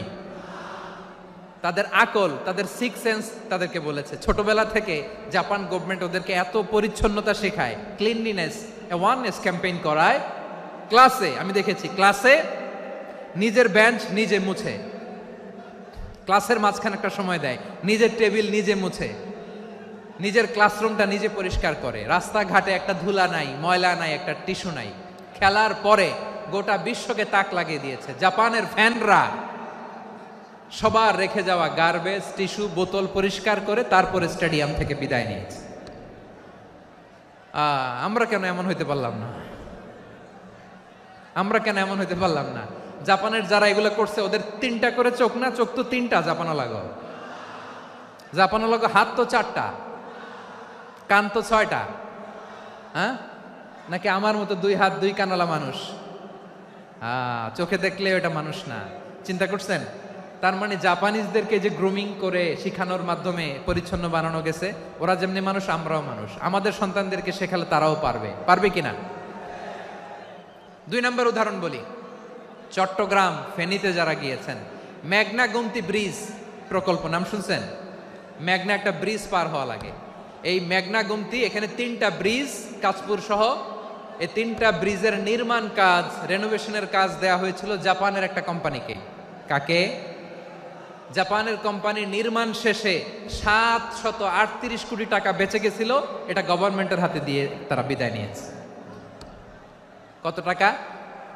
738 কোটি টাকা। যত প্রাক্কলিত ব্যয় নির্ধারণ করা হয়েছে সব টাকা সরকার, তৎকালীন সরকার 2019-এর সরকার, কারা ছিল তো জানেন? এই 2019-এর সরকার তাদেরকে দিয়েছে। তারা রিনোভেশন নির্মাণ শেষে 738 কোটি টাকা অতিরিক্ত বেঁচে গেছিল, এটা আবার গভর্নমেন্টের হাতে বুঝাই দিয়ে তারা বিদায় নিচ্ছে। আমরা কেন এমন হইতে পারলাম না? জাপানের ওরাও মানুষ, আমরাও মানুষ। তার মানে মানুষে মানুষে পার্থক্য আছে না নাই? আচ্ছা, জাপানের 2টা উদাহরণ দিলাম, এবার আমার দেশের 2টা উদাহরণ দিব না? বাংলাদেশের 2টা উদাহরণ দিই। 1 নম্বর উদাহরণ, গত সপ্তাহে আপনারা জানেন কক্সবাজার আমার একটা প্রোগ্রাম ছিল, তো হেলিকপ্টারে গিয়েছিলাম। ফেনী জেলা যখন পার হচ্ছি, আমি দেখলাম 3টা উইন্ডমিল। উইন্ডমিল চিনেন তো? বিশাল পিলার, 3টা 4টা পাখা থাকে। বায়ু বিদ্যুৎ কেন্দ্র, বাংলাদেশের প্রথম বায়ু বিদ্যুৎ কেন্দ্র এটা।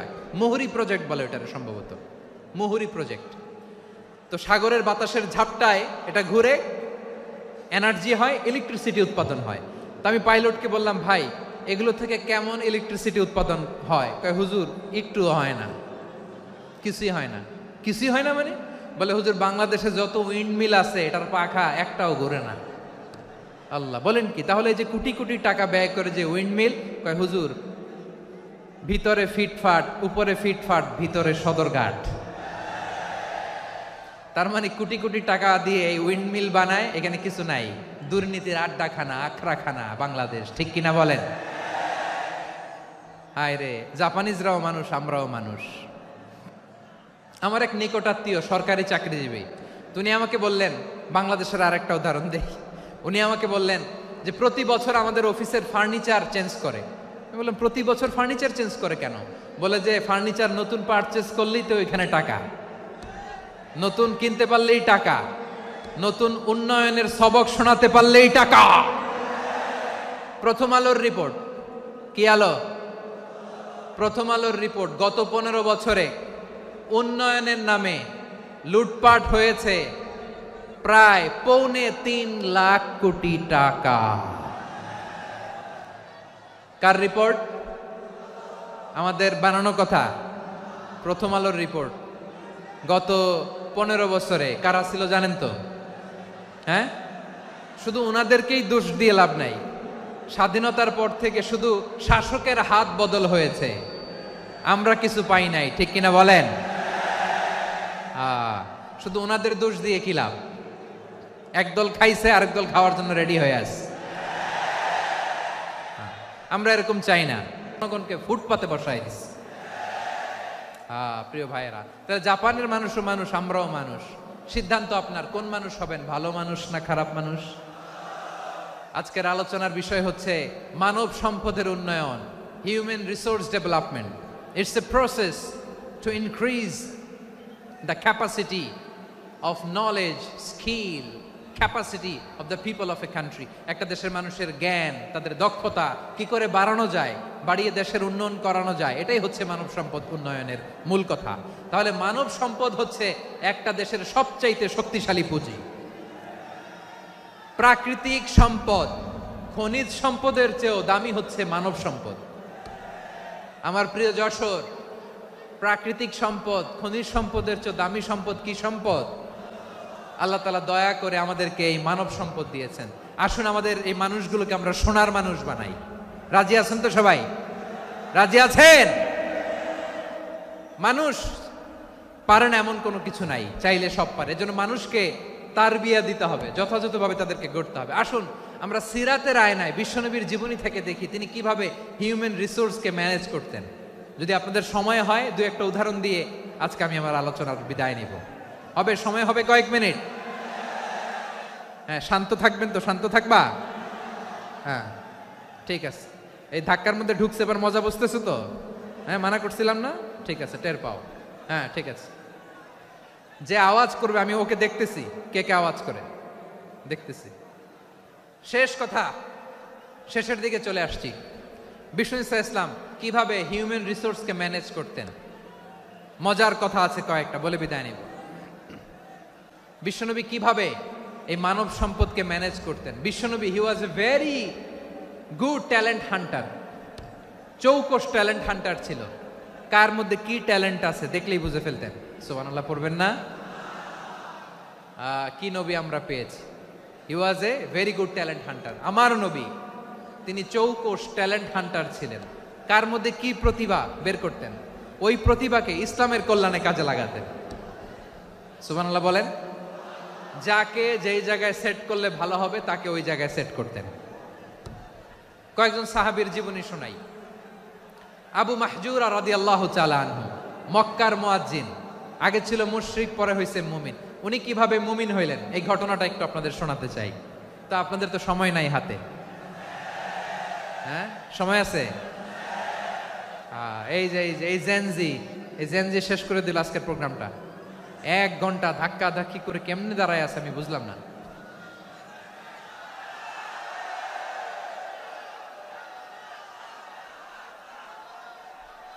না না, তাকবির না, চুপ করতে হবে। What I need you stop, just shut up, চুপ। হ্যাঁ ঠিক আছে, এভাবে। আবু মাহজুরা রাদিয়াল্লাহু তাআলা আনহু কিভাবে মুসলিম হলেন আওয়াজ করে শুনেন। হুনাইনের যুদ্ধ 8ম হিজরি, বিষ্ণু ইসলাম হুনাইনের যুদ্ধ শেষে ফিরতেছেন।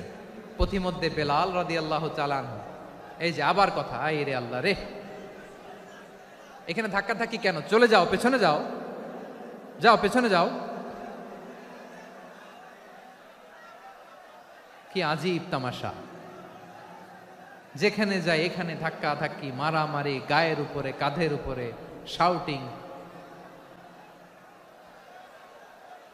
অনেক গুরুত্বপূর্ণ কথা পয়েন্ট করে নিয়ে আসে যে বলবো, এই শাউট করার কারণে প্রোগ্রামটাই নষ্ট করে দেয়। আসছে আমার ভালোবাসা দেখাইতে, প্রোগ্রামটাই শেষ করে দিয়ে চলে যায়।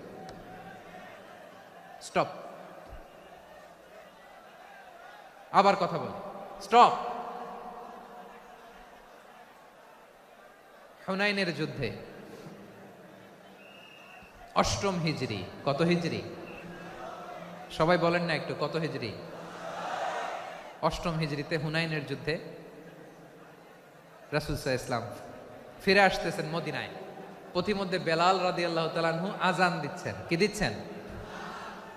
তো পাশে ছিল মুশরিকদের একটা পল্লী, কিছু মুশরিক তরুণ, কিছু অমুসলিম কিশোর, তারা আজানকে ব্যঙ্গ করতেছে। আমাদের বাংলায় মুখ ভেঙ্গানো বলে আর কি। বেলাল রাদিয়াল্লাহু তাআলা আনহু আজান দিচ্ছেন, ওই বাচ্চাগুলো মুশরিক, তো ওরা আজানকে ব্যঙ্গ করতেছে, বিকৃতি করে ওরাও আজান দিচ্ছে। উদ্দেশ্য হচ্ছে আজানকে নিয়ে ঠাট্টা করা। উদ্দেশ্য কি? ঠাট্টা করা। ব্যাপারটা মনে কষ্ট পাওয়ার মতো ব্যাপার না? কিন্তু বিশ্বনবী ওইখানে দেখেন কি খুঁজলেন। বিশ্বনবী খেয়াল করলেন অমুসলিম কিশোরদের মধ্য থেকে একটা কিশোরের গলাটা বড় দরাজ গলা, কণ্ঠটা বড় সুন্দর।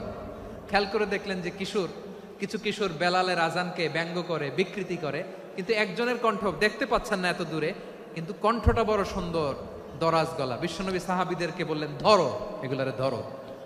সবগুলারে ধরে বিশ্বনবীর সামনে আনা হলো। ওরা হাঁটু গেড়ে বসলো। বিশ্বনবী বললেন, তোমাদের মধ্যে কে যেন ব্যঙ্গ করে আজান দিচ্ছিল, তার গলাটা বড় উঁচু, গলার বেসটা বড় মজবুত, মেলোডিয়াস, সুমধুর কণ্ঠ কে? আবু মাহজুরা বলে, আমার বন্ধুরা সবাই আমার দিকে আঙ্গুল দেখায়, আমি পড়ে গেছি বিপদে। রাসূল সাল্লাল্লাহু আলাইহি ওয়াসাল্লাম বাকি অমুসলিম তরুণদেরকে ছেড়ে দিলেন, বললেন তোমরা যাও। এবার আবু মাহজুরারে পাইছে।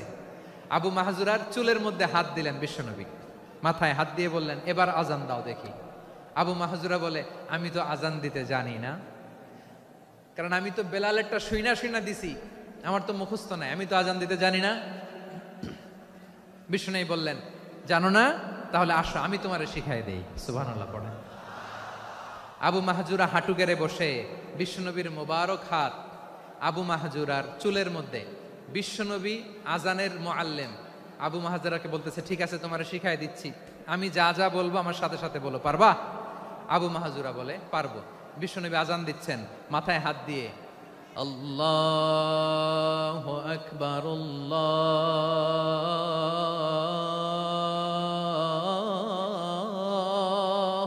আকবার। আবু মাহজুরা এই বাক্যটা পড়লেন।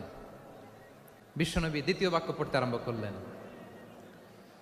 আল্লাহু আকবার, আল্লাহু আকবার।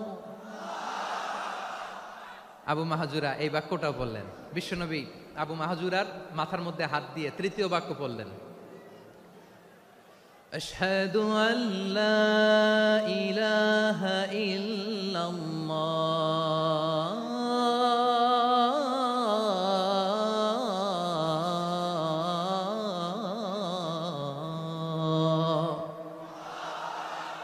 আবু মাহজুরা তৃতীয় বাক্য পড়লেন। বিশ্বনবী একটা বাক্য পরে আবু মাহজুরা পরে, বিশ্বনবী পরে আবু মাহজুরা পরে। আবু মাহজুরা কিন্তু অমুসলিম, মুশরিক। আবু মাহজুরা বলে, এক একটা বাক্য পড়ি আমার কলিজাটা গলে ঠান্ডা হয়ে যায়। এতদিন মোহাম্মদকে গালি দিতাম, এখন মোহাম্মদ আমার মাথায় যখন হাত রাখছে আমার সারা শরীর ঠান্ডা হয়ে গেছে। বিশ্বনবী আজান শিখাচ্ছেন, একটা একটা বাক্য পড়ে আবু মাহজুরাও পড়ে, বিশ্বনবী পড়ে আবু মাহজুরাও পড়ে। পুরো বাক্যগুলো যখন শেষ, আজান শেষ, আবু মাহজুরাও যখন পুরো আজান পড়লেন, আবু মাহজুরা বললেন, এতদিন মোহাম্মদের চেহারা দেখলে আমার ঘৃণা লাগতো, আজ থেকে মোহাম্মদের চেহারার চেয়ে প্রিয় চেহারা আমার কাছে নাই। আবু মাহজুরা বললেন, ও মুহাম্মদ, আজানের বাক্য তো আপনি আমারে শেখালেন, এখানেই শেষ করবেন না, আপনি আমারে পড়ায় দেন, লা ইলাহা ইল্লাল্লাহু মুহাম্মাদুর রাসূলুল্লাহ সাল্লাল্লাহু আলাইহি ওয়াসাল্লাম। বিশ্বনবীর সাথে দাঁড়িয়ে উনি শাহাদা পড়ে মুসলমান হয়ে গেলেন।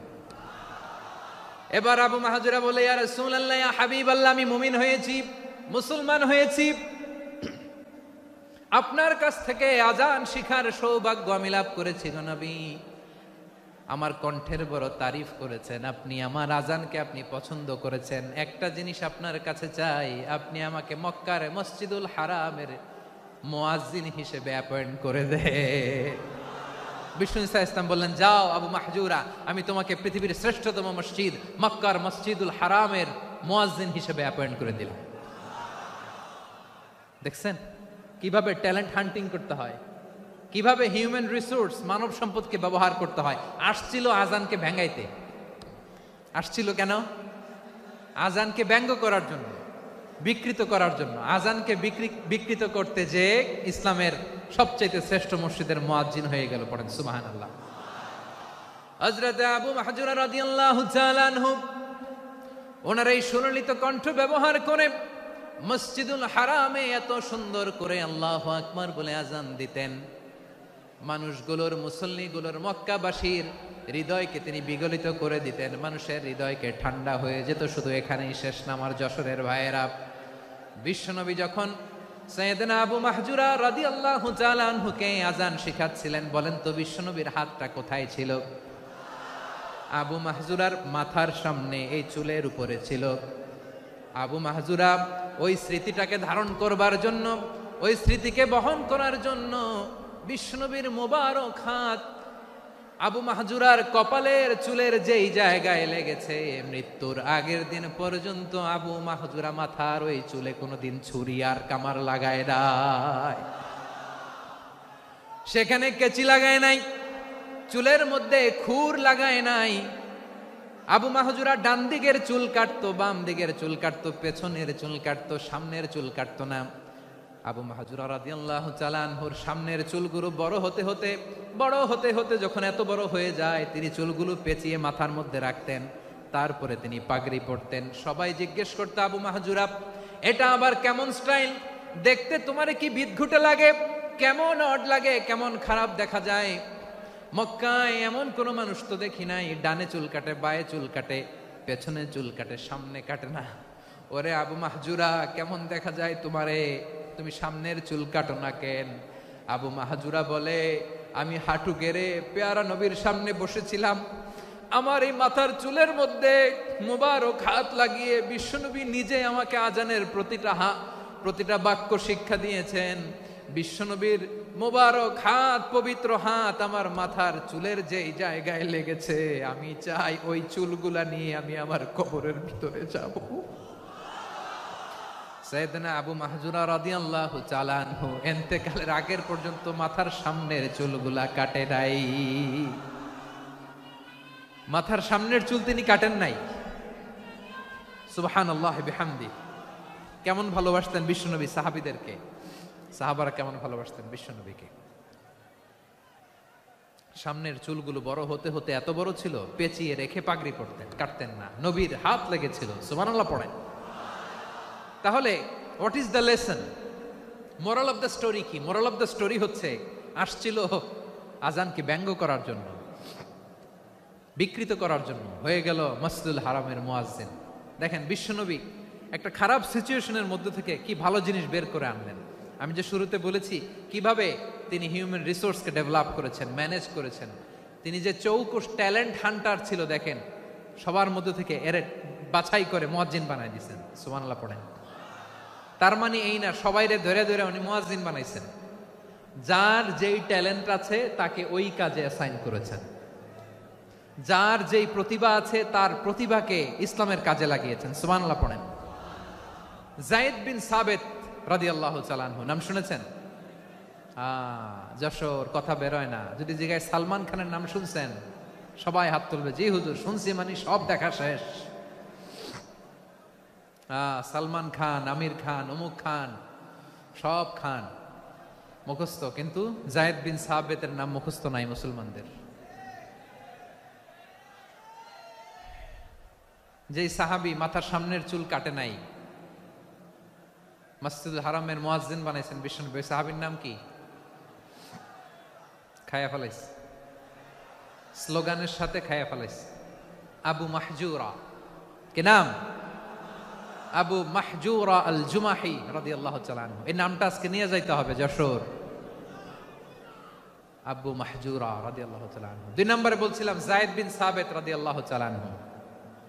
বিশ্বনবী দেখলেন মদিনার এই আনসারী সাহাবী হাইলি ট্যালেন্টেড, ইন্টেলেকচুয়াল, মেরিটোরিয়াস, জ্ঞানের প্রতি তার আকর্ষণ, মারাত্মক আকর্ষণ। বিশ্বনবী তাকে দায়িত্ব দিলেন, কোরআন যা নাজিল হয় তুমি লিখো, কাতিবুল ওয়াহি বানায় দিলেন। সুবহানাল্লাহ। যায়েদ বিন সাবিতরে আবার আজান শিখান নাই, কারণ তার মধ্যে বিশ্বনবী প্রতিভা দেখেছেন, একাডেমিক প্রতিভা। বিশ্বনবীর একাডেমিক প্রজেক্টগুলো তিনি হ্যান্ডেল করতেন। যায়েদ বিন সাবিত ছিল বিশ্বনবীর ব্যক্তিগত সচিব। কি ছিল? ব্যক্তিগত সচিব। বোঝেন নাই? বিশ্বনবীর ব্যক্তিগত সচিব এবং দোভাষী। ইহুদিরা কিছু লিখে দিলে এটার অর্থ বিশ্বনবীরে বুঝায় দিতেন, আবার ইহুদিদের কাছে কিছু লিখতে হলে তিনি লিখে দিতেন।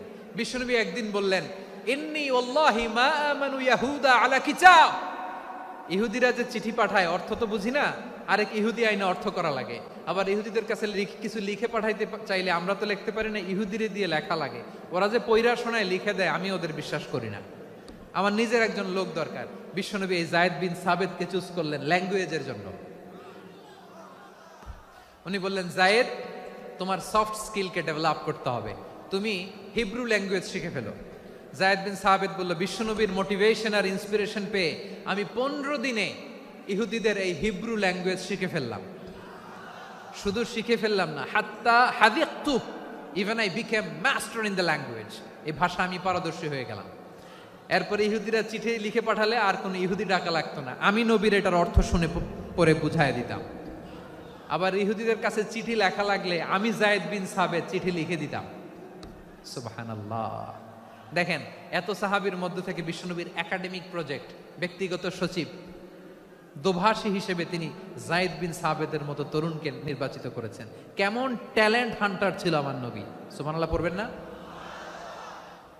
বিশ্বনবীর ইন্তেকালের পরে সাইয়েদনা আবু বকর রাদিয়াল্লাহু তাআলা আনহু যখন খলিফা হয়ে আসলেন, কোরআনকে সংকলনের দায়িত্ব দেয়া লাগবে, কোন সাহাবীকে দিবেন? সব সাহাবারা মিলে পরামর্শ করলেন। সাইয়েদনা আবু বকর, ওমর সবাই মিলে এই বিশাল কোরআন সংকলনের গুরু দায়িত্ব বিশ্বনবীর ব্যক্তিগত সচিব, বিশ্বনবীর দোভাষী, বিশ্বনবীর সিলেক্ট করাই লোক যায়েদ ইবনে সাবেত রাদিয়াল্লাহু তাআলা আনহুকে দিয়েছে। কোরআনের কবি তো আজকে এখানে রাখে নাই। এই যে আজকের যে কোরআন পড়েন, এটা আগে এরকম ছিল না।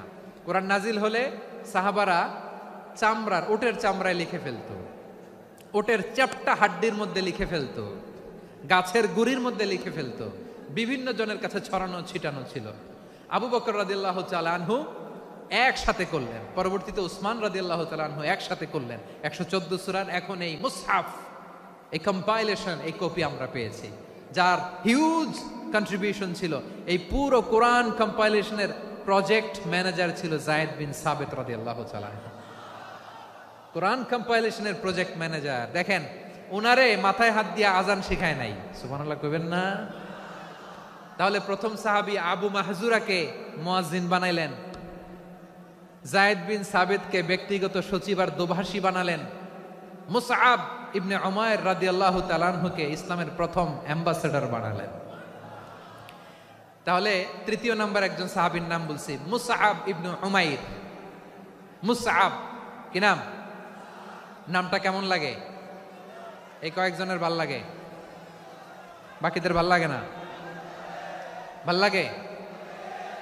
এই এই আর কয়েকটা মিনিট দেওয়া যাবে না আমাকে আল্লাহর রাস্তে? হ্যাঁ, ঠিক আছে।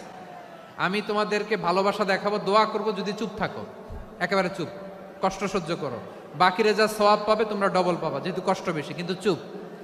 3 নাম্বার সাহাবীর নাম মুসআব। এই ধাক্কাধাক্কি কেন? ধাক্কাধাক্কি কেন রে ভাই? না না না, এরকম হইলে আসবো না যশোর, আমি আর আসবো না। হয় পিছনে চলে যাও, নাহলে চুপ, ধাক্কাধাক্কি নাই। 3 নাম্বার সাহাবীর নাম মুসআব। কি নাম? He was the first ambassador in Islam. ইসলামের প্রথম ডিপ্লোমাট, প্রথম কূটনৈতিক, ইসলামের প্রথম কূটনৈতিক, ইসলামের প্রথম ডিপ্লোমাট, প্রথম অ্যাম্বাসেডর মুসআব ইবনে উমাইর। মক্কার তরুণ যুবক, উনি পারফিউম লাগাইলে মানুষ দেখলেই বুঝতো এটা মুসআব লাগাইছে। এমন ড্যাশিং ফেসের ছিল, এমন স্মার্ট ড্যাশিং ফেস, এমন পার্সোনালিটির মানুষ ছিল মুসআব রাদিয়াল্লাহু তাআলা আনহু। কারণ যিনি ইসলামের স্পোকম্যান হবেন, মুখপাত্র হবেন, তার স্মার্ট হওয়ার দরকার আছে না নাই? আকাবার প্রথম শপথ যখন হলো, তাদের সাথে বিষ্ণু ইসা ইসলাম মদিনাতে একজন মুখপাত্র পাঠালেন, ডিপ্লোমাটকে পাঠালেন, অ্যাম্বাসেডর অফ ইসলাম, তিনি হচ্ছেন মুসআব ইবনে উমাইর। পড়েন সুবহানাল্লাহ। বিশ্বনবী দেখলেন সে অনেক স্মার্ট, তার ডেডিকেশন আছে, সিনসিয়ারিটি আছে, এবং মদিনায় যে আউস খাজরাজ গোত্রের নেতাদের সাথে ডিল করতে হবে, ইহুদিদের সাথে ডিল করতে হবে, ওখানে একজন পাক্কা জানু খেলোয়াড়ের দরকার আছে না নাই? মুসআব ইবনে উমাইর রাদিয়াল্লাহু তাআলা আনহু, ওনাকে বিষ্ণু ইসা ইসলাম চুজ করলেন। এবং বিষ্ণু ইসা ইসলামের এই চুজিংটা, এই সিলেকশনটা এত সুন্দর ছিল, তিনি মদিনাতে যে বিশ্বনবী আসার আগেই মদিনার জমিনকে তিনি উর্বর করে ফেলছেন। প্রতিটা ঘরে ঘরে কালিমার দাওয়াত তিনি পৌঁছায় দিচ্ছেন। জুমার বিধান নাজিল হয়েছে, কিন্তু মক্কায় পরিবেশ নাই জুমা পালনের। বিষ্ণু ইসা ইসলাম একজনকে দিয়ে খবর পাঠালেন, যাও মদিনায় মুসাবকে যে বলো, মুসাব তো আমার শিক্ষক, আমার স্পোকম্যান, মদিনাতে যেন তারা জুমা কায়েম করে। বিশ্বনবীর আগেই মুসআব মদিনার মুসলিমদেরকে নিয়ে মদিনায় প্রথম জুমা কায়েম করে ফেলছে। কোন সুবহানাল্লাহ। ডিপ্লোমাটদের কেমন হইতে হয়, অ্যাম্বাসেডারের কেমন হইতে হয়, মুসআব রাদিয়াল্লাহু তাআলা আনহুর কাছ থেকে শিখে নাও। মুসআব নামটা কেমন লাগে? যশোর যাদের সন্তান হবে, ছেলে সন্তান, আমার রাস্তায় পাইলে সবাই জিজ্ঞেস করে, হুজুর একটা নাম দেন, আমার ছেলে হবে। যশোরবাসীর জন্য আমি একটা নাম দিয়ে দিলাম, নাম রাখতে হবে মুসআব। কি নাম? নামটা যাদের ভাল লাগে, ছেলে সন্তান অনাগত আসবে, মনে চাইলে নাম রেখে দিবেন মুসআব রাদিয়াল্লাহু তাআলা আনহুর নামে মুসআব। তাহলে মুসআব রাদিয়াল্লাহু তাআলা আনহুকে বিশ্বনবী ল্যাঙ্গুয়েজ শিখান নাই, সফট স্কিল শিখান নাই। যায়েদ রাদিয়াল্লাহু তিনি হিব্রু ল্যাঙ্গুয়েজ শিখেছেন, সুরিয়ানি শিখেছেন, কিন্তু মুসআবকে তিনি বানিয়েছেন the spokesman of Islam, the first diplomat, the ambassador of Islam. সুবহানাল্লাহ পড়বেন না? আব্দুল্লাহ ইবনে আব্বাস রাদিয়াল্লাহু তাআলা আনহু বিশ্বনবীর কাজিন, চাচাতো ভাই। আবার মাইমুনা রাদিয়াল্লাহু তাআলা আনহু, মাইমুনা নবীর স্ত্রী, তিনি ছিলেন আব্দুল্লাহর আপন খালা। তো নবীর বউ যদি ওনার খালা হয়, নবী তার কি? বুঝে নাই, নবী তার কি? খালু। তাহলে সম্পর্ক অনেক গভীর, কাজিন আবার খালু। ছোট্ট মানুষ, তাই রাতে মাঝে মাঝে ঘরে থাকতো। বিশ্বনবী দেখলেন আব্দুল্লাহ যেহেতু আমার ঘরে ঢুকতে পারে, আব্দুল্লাহরে এই উম্মতের বড় শিক্ষাবিদ বানাইতে হবে। কথা বোঝে নাই? আব্দুল্লাহকে কি বানাইতে হবে? শিক্ষাবিদ, এডুকেটর অফ দিস উম্মাহ, এই উম্মার শিক্ষাবিদ বানাইতে হবে। তাই আব্দুল্লাহ ইবনে আব্বাসকে বিশ্বনবী হাতে কলমে শিক্ষা দিয়েছেন। আহারে, আর এরপরে যে কি ভাষা আসবে তোমাদের জন্য আমার মুখ থেকে আমি নিজেও জানি না। 1 ঘন্টা যাবত ধাক্কা ধাক্কি মারামারি। তো আসতে বলছে কে তোমাকে? পেছনে চলে যাও, জায়গা না পেলে। পুরো প্রোগ্রামটাই নষ্ট করে দিল।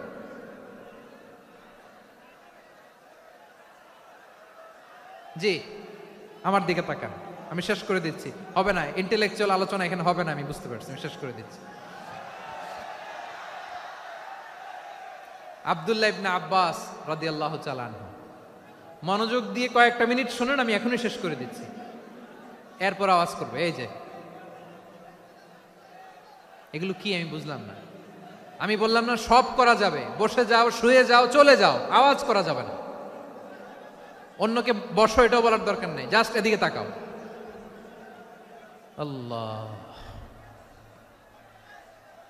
আব্দুল্লাহ ইবনে আব্বাস রাদিয়াল্লাহু তাআলা আনহু, ওনাকে বিশ্বনবী হাতে কলমে শিক্ষা দিয়েছেন, যেহেতু উম্মতের শিক্ষাবিদ হবেন, এডুকেটর হবেন। তো বিশ্বনবী রাতে যখন তাহাজ্জুদ পড়তেন, ছোট্ট আব্দুল্লাহ ঘরে থাকতো। বুঝতে পেরেছেন? ছোট্ট মানুষ তো ঘরে থাকতো। তো বিশ্বনবী তাহাজ্জুদের জন্য একবার দাঁড়িয়েছেন, ছোট্ট আব্দুল্লাহ ওযু করে দাঁড়াইছে। আচ্ছা বলেন তো, ইমাম আর মুসল্লি মোট যদি 2 জন হয়, একজন ইমাম একজন মুসল্লি, তো মুসল্লি ইমামের কোন দিকে দাঁড়াবে? ডানে দাঁড়াবে। ছোট্ট আব্দুল্লাহ বুঝে নাই। বিশ্বনবী তাহাজ্জুদ শুরু করেছেন, উনি ইক্তেদা করছেন আর দাঁড়াইছেন বায়ে। কোথায় দাঁড়িয়েছেন? আব্দুল্লাহ বলেন, যখন আমি বায়ে দাঁড়ালাম, আখাযা রাসূলুল্লাহ সাল্লাল্লাহু আলাইহি ওয়াসাল্লাম উযুনি আল ইউমনা ইয়াফতিলুহা, বিশ্বনবী নামাজরত অবস্থায় আমার কান ধরে টেনে আমার ডান দিকে এনে দাঁড় করায় দিলেন। পড়েন সুবহানাল্লাহ। দেখেন, হাতে কলমে শিক্ষা। আর জীবনে ভুলাবে? কথা কয় না, আর ভুলাবে? আর ভুল হবে না। এভাবে বিশ্বনবীর অনেক সঙ্গ পেয়েছেন, সফর করেছেন, একই বাহনে বসেছেন, এক বাহনে বসে লম্বা নাসিহত করেছেন, বলেছেন, ইয়া গোলাম ইহফাজিল্লাহ ইয়াহফাজকা, ইহফাজিল্লাহ তাজিদহু তুজাহাক, ইযা সাআলতা ফাসআলিল্লাহ ওয়া ইযা ইসতাআনতা ফাসতাইন বিল্লাহ। আল্লাহর বিধান মানো, আল্লাহর বিধান রক্ষা করো, আল্লাহ তোমায় রক্ষা করবে। আব্দুল্লাহ, চাইতে হলে আল্লাহর কাছে চাও, সাহায্য চাইতে হলে আল্লাহর কাছে সাহায্য চাও। মনে রাখো, গোটা বিশ্বের সবাই যদি তোমার সাহায্য করতে চায়, ততটুকুই করতে পারবে যতটুকু আল্লাহ তোমার নসিবে রেখেছে। গোটা বিশ্ব যদি তোমার বিরুদ্ধে ষড়যন্ত্রে দাঁড়িয়ে যায়, ক্ষতি ততটুকু করতে পারবে যতটুকু তোমার জন্য বরাদ্দ আছে। এর বাইরে কিছু করতে পারবে না। আওয়াজ করে বলেন ঠিক কিনা? এভাবে হাতে কলমে শিখিয়েছেন, বিশ্বনবীর সঙ্গ পেয়েছেন। ওনাকে বিষ্ণু ইসলাম শিক্ষাবিদ, এডুকেটর অফ দিস উম্মাহ হিসেবে সিলেক্ট করেছেন, হাতে কলমে শিখিয়েছেন। বিশ্বনবী একবার প্রকৃতির ডাকে সাড়া দিয়ে এসেছেন।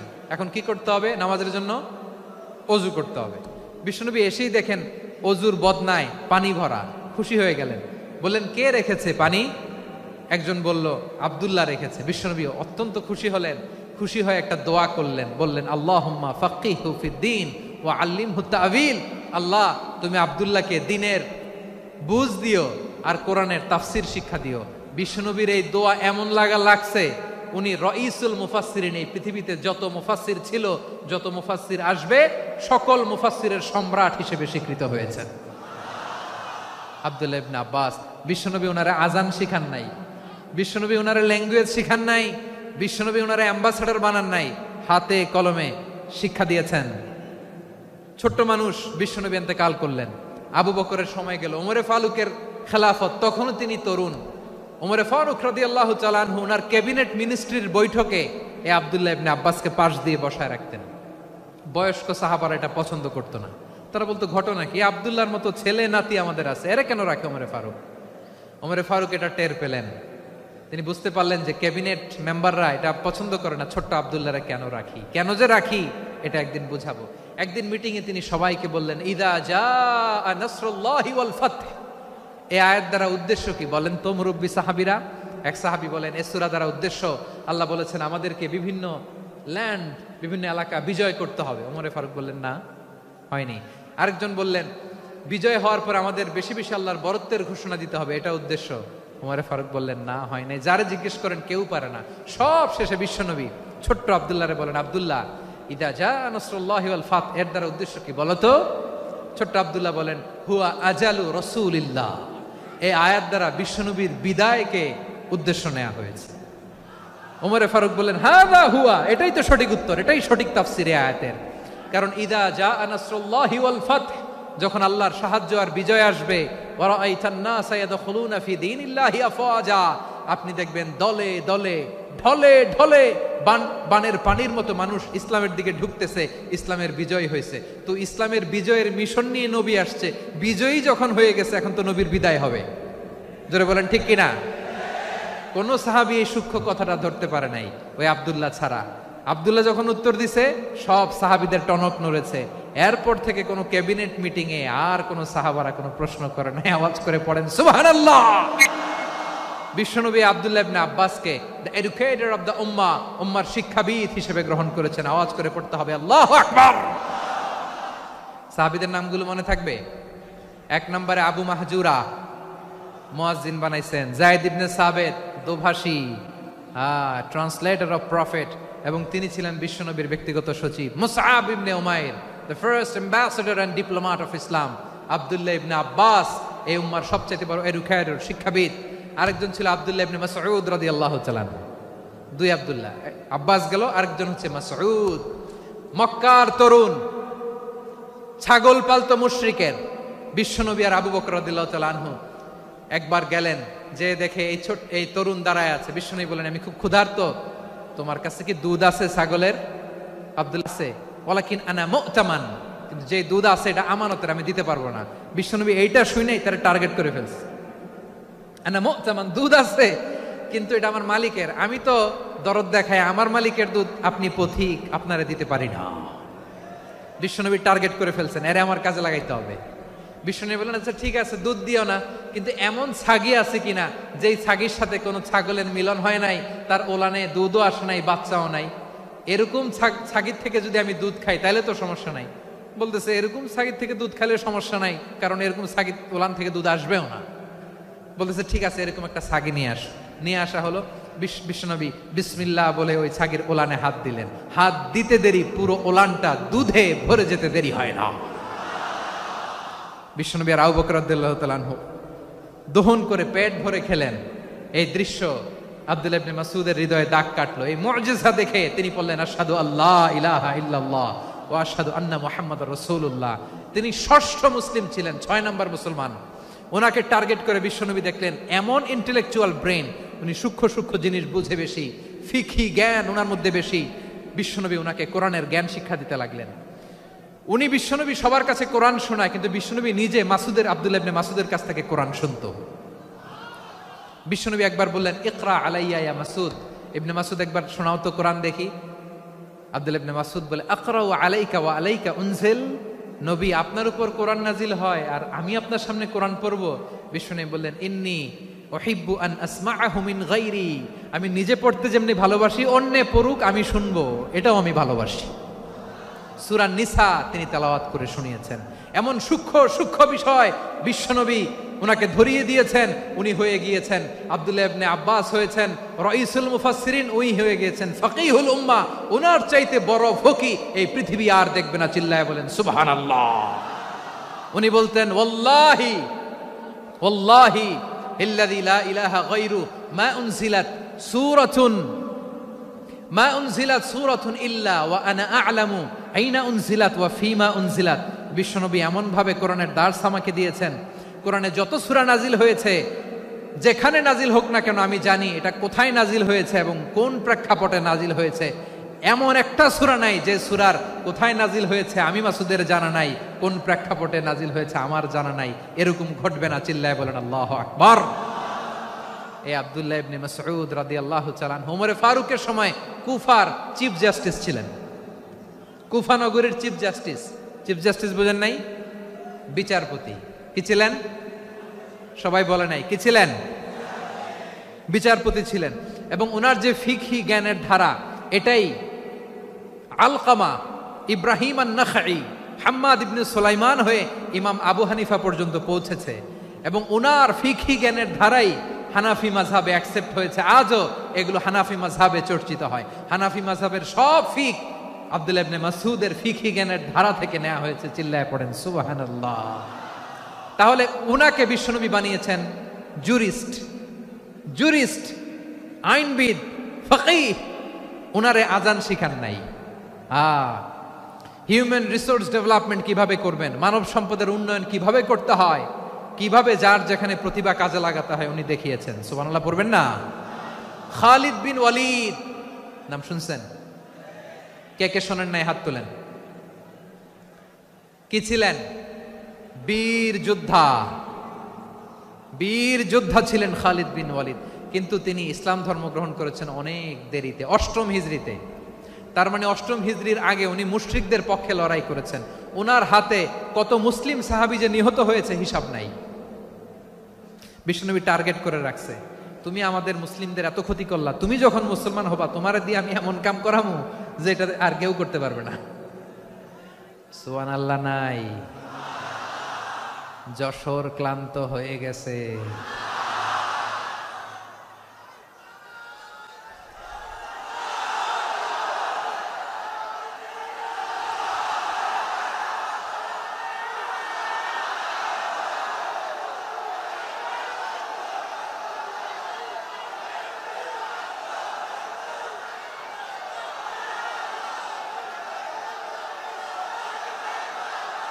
মাশাআল্লাহ। বসুন। খালিদ বিন ওয়ালিদ রাদিয়াল্লাহু তাআলা আনহু 8ম হিজরিতে মুসলিম হয়েছেন, মক্কা বিজয়ের আগে। তো মক্কা বিজয়ের আগে যখন মুসলিম হয়েছেন, এর আগে কি করছেন? কাফিরদের সাথে যুদ্ধ করেছেন। উনি উহুদের যুদ্ধে মুসলমানদের যে পরাজয় ভাব, কঠিন পরিস্থিতির মুখোমুখি উনার কারণে পেছন থেকে এমন আতর্কিত আক্রমণ করেছেন, মুসলমানদেরকে কচুকাটা করেছেন। 8ম হিজরিতে আল্লাহ তাআলা হেদায়েতের নূর দিয়ে ওনার হৃদয়টাকে উজালা করে দিলেন। লা ইলাহা এটা এমন বাণী যার হৃদয়ে একবার টাচ খাবে, এইটা থেকে সে আর পালিয়ে বেড়াতে পারে। ঝিনুকের ভেতর লুকিয়ে থাকে যেমন মতি, ঝিনুকের ভেতর লুকিয়ে থাকে যেমন মতি, কলমা শাহাদাতে আছে আল্লাহর জ্যোতি, কলমা শাহাদাতে আছে আল্লাহর জ্যোতি। ঠিক কিনা বলেন? মক্কা বিজয়ের আগে মুসলিম হলেন, হওয়ার পরেই বিশ্বনবীর টার্গেট ফুলফিল হলো। ওই যে টার্গেট করে রেখেছেন আর দোয়া করেছেন, খালিদ বিন ওয়ালিদ যদি মুসলিম হয় তাকে আমি মিলিটারি চিফ বানাবো। ওনাকে আজান শিখান নাই, ওনারে কান ধইরা নামাজের এই মাথা থেকে ওই মাথা আনান নাই, ফিকহি কোরআনের সূক্ষ্ম তাফসীর ওনারে শিখান নাই, অ্যাম্বাসেডর বানান নাই। বিষ্ণু ইসলাম উনাকে সামরিক অভিযানে প্রেরণ করেছেন। সামরিক অভিযানে তিনি প্রেরণ করেছেন। উনার জীবদ্দশায় উনার নেতৃত্বে যতগুলো যুদ্ধ হয়েছে, একটা যুদ্ধেও তিনি পরাজয় বরণ করেন নাই। ওমরে ফারুকের সময়কালে তিনি চিফ অফ মুসলিম মিলিটারি, মানে মুসলিম সেনাপতি হয়েছেন। যশোর আওয়াজ করো, ঠিক কিনা বলো? সেনাপতি, মুসলিম সেনাপতি। তাহলে কিভাবে হিউম্যান রিসোর্স ব্যবহার করতে হয় গোটা বিশ্ব আমার নবীর কাছ থেকে শিখে নাও।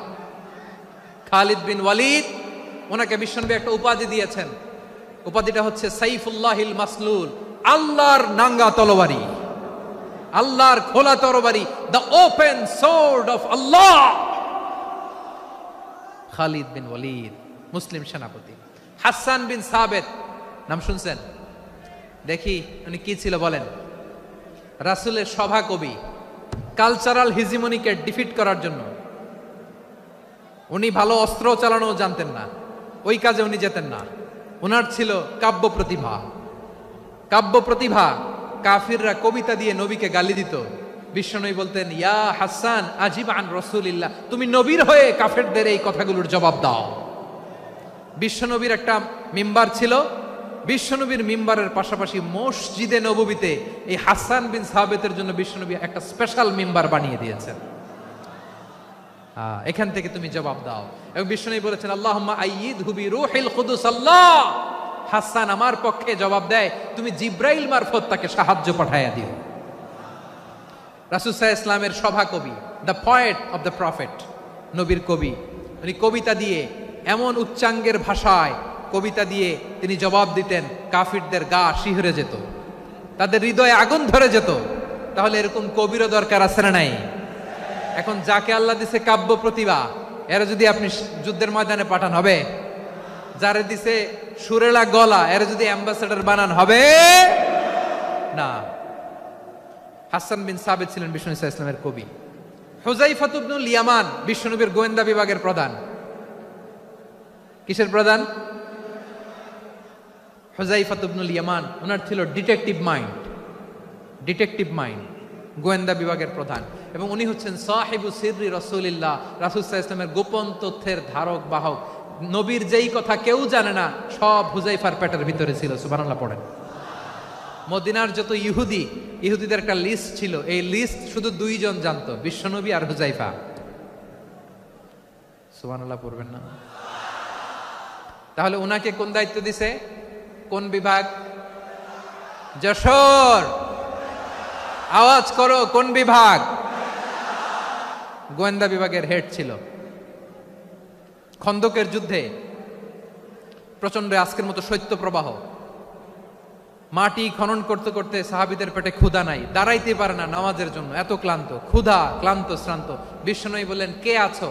এই কঠিন শীত, এই ভয় আর ক্ষুধার মধ্যেও খন্দকের পরীক্ষা টপকে শত্রু শিবিরে যে আমাকে তথ্য দিবা, কে আছো? কারো গায়ে শক্তিই নাই যে দাঁড়াবে, কেউ দাঁড়ায় না। বিশ্বনবী তখন নিজে হুযায়ফাকে ডাক দিলেন, হুযায়ফা, যে আমাকে আজকে শত্রু শিবিরের তথ্য এনে দিবে, সে জান্নাতে আমার মোরাফাকা, আমার সঙ্গী হবে। হুযায়ফা রাদিয়াল্লাহু ইবনুল ইয়ামান জীবনের ঝুঁকি নিয়ে এই ক্ষুধা, শৈত্য প্রবাহ, কোল্ড ওয়েভসকে উপেক্ষা করে পরীক্ষা টপকে শত্রু শিবিরে যে সবার কথাগুলো চুপে চুপে শুনে বিশ্বনবীর দরবারে এসে গোয়েন্দাদের মতো তথ্য সরবরাহ করেছে। বিশ্বনবীর গোয়েন্দা বিভাগের প্রধান হুযায়ফা ইবনুল ইয়ামান ইন্টেলিজেন্স বিভাগ চালাতেন। মুনাফিকদের নাম ওনার কাছে ছিল। মুআয ইবনে জাবাল মদিনা রাষ্ট্রের সবচেয়ে সিনিয়র আমলা ছিলেন। আমলাতন্ত্র চিনেন তো? প্রশাসনিক কাজ যারা চালায়, অ্যাডমিনিস্ট্রেশন বোঝেন না?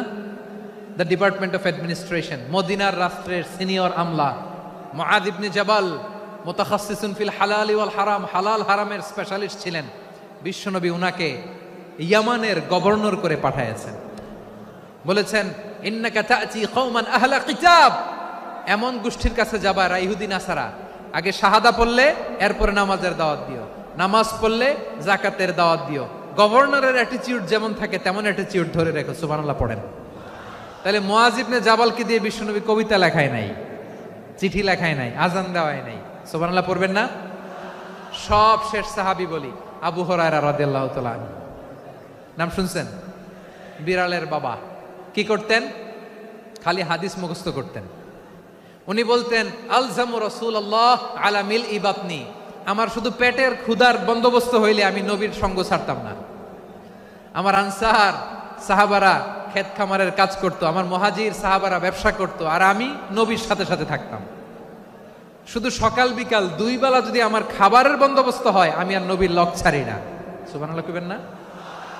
5374টা হাদিস তিনি বর্ণনা করেছেন। সবচেয়ে বেশি হাদিস বর্ণনাকারী সাহাবী। হাদিস প্রিজার্ভেশনের কাজে বিশ্বনবী ওনাকে কাজে লাগিয়েছেন। উনি একদিন বলেন, ইয়া রাসূলুল্লাহ আসমাউ মিনকা কাসীরান ফালা আহফাজু, নবী অনেক কথা শুনি আমার মনে থাকে না। বিশ্বনবী বললেন, তাই? উবসুত রিদাক, তোমার চাদরটা বিছাও। আবু হুরায়রা বিছালেন, বিশ্বনবী হাত বুলায় দিলেন, এরপরে অনেক হাদিস বর্ণনা করলেন। আবু হুরায়রা বলে তারপর থেকে বিশ্বনবী যাই বর্ণনা করে আমি শুনি আর একটাও বলি না এখন। সুবহানাল্লাহ। বিশ্বনবী ওনাকে হাদিস প্রিজার্ভেশন, নবীর এই যে লক্ষ্য হাদিস প্রিজার্ভেশনের এই দায়িত্ব দিয়েছেন সাইয়েদনা আবু হুরায়রা রাদিয়াল্লাহু তাআলা আনহুকে। প্রিয় ভাইরা, তাহলে 10 জন সাহাবীর কথা যে বললাম, আপনারা কি খেয়াল করেছেন কত বড় ট্যালেন্ট হান্টার, চৌকস ট্যালেন্ট হান্টার ছিল আমার নবী। এক একজনের এক এক ট্যালেন্ট এক এক কাজে অ্যাসাইন করেছেন, এক একজনকে এক এক দায়িত্ব দিয়েছেন, এক একজনের প্রতিভাকে এক একভাবে বিকশিত হওয়ার সুযোগ দিয়েছেন। আওয়াজ করে বলেন ঠিক কি না? এখন আমার পর্দার আড়ালে আমার মায়েরা বলবে, এতগুলো পুরুষ সাহাবীর কথা বললো, নারী সাহাবীরা কি কিছু করে নাই? হ্যাঁ, একজন নারী সাহাবীর কথা বলে মোনাজাত হবে, দোয়া ছাড়া কেউ যাব না। রুফাইদা আল আসলামিয়া রাদিয়াল্লাহু তাআলা আনহা, ওনার বাবার নাম সাআদ আল আসলামি। বিশ্বনবী কি খেয়াল করলেন দেখেন, সাআদ ছিল মদিনার বড় ডাক্তার। এই নারী সাহাবী রুফাইদা বাবার কাছ থেকে চিকিৎসা বিদ্যা শিখেছেন। যখন শিখছে, বিশ্বনবী দেখলেন আমার তো প্রতি সপ্তাহে সপ্তাহে যুদ্ধে আহত সাহাবীদের সেবা দিবে কে? বিশ্বনবী রুফাইদাকে বললেন, রুফাইদা তুমি মসজিদে নববীর পাশে একটা মেডিকেল ক্যাম্প করো। এই যে সাকিনা আদ্দিন মেডিকেলের আমার ছাত্রী বন্ধুরা শুনে রাখো, তোমাদের আইকন হচ্ছে এই রুফাইদা আল আসলামিয়া। বিশ্বনবীর ডিরেকশন অনুযায়ী তিনি মসজিদে নববীর পাশে একটা মেডিকেল ক্যাম্প করলেন এবং আহত সাহাবাদের চিকিৎসা উনি ওনার টিম নিয়ে দিতেন।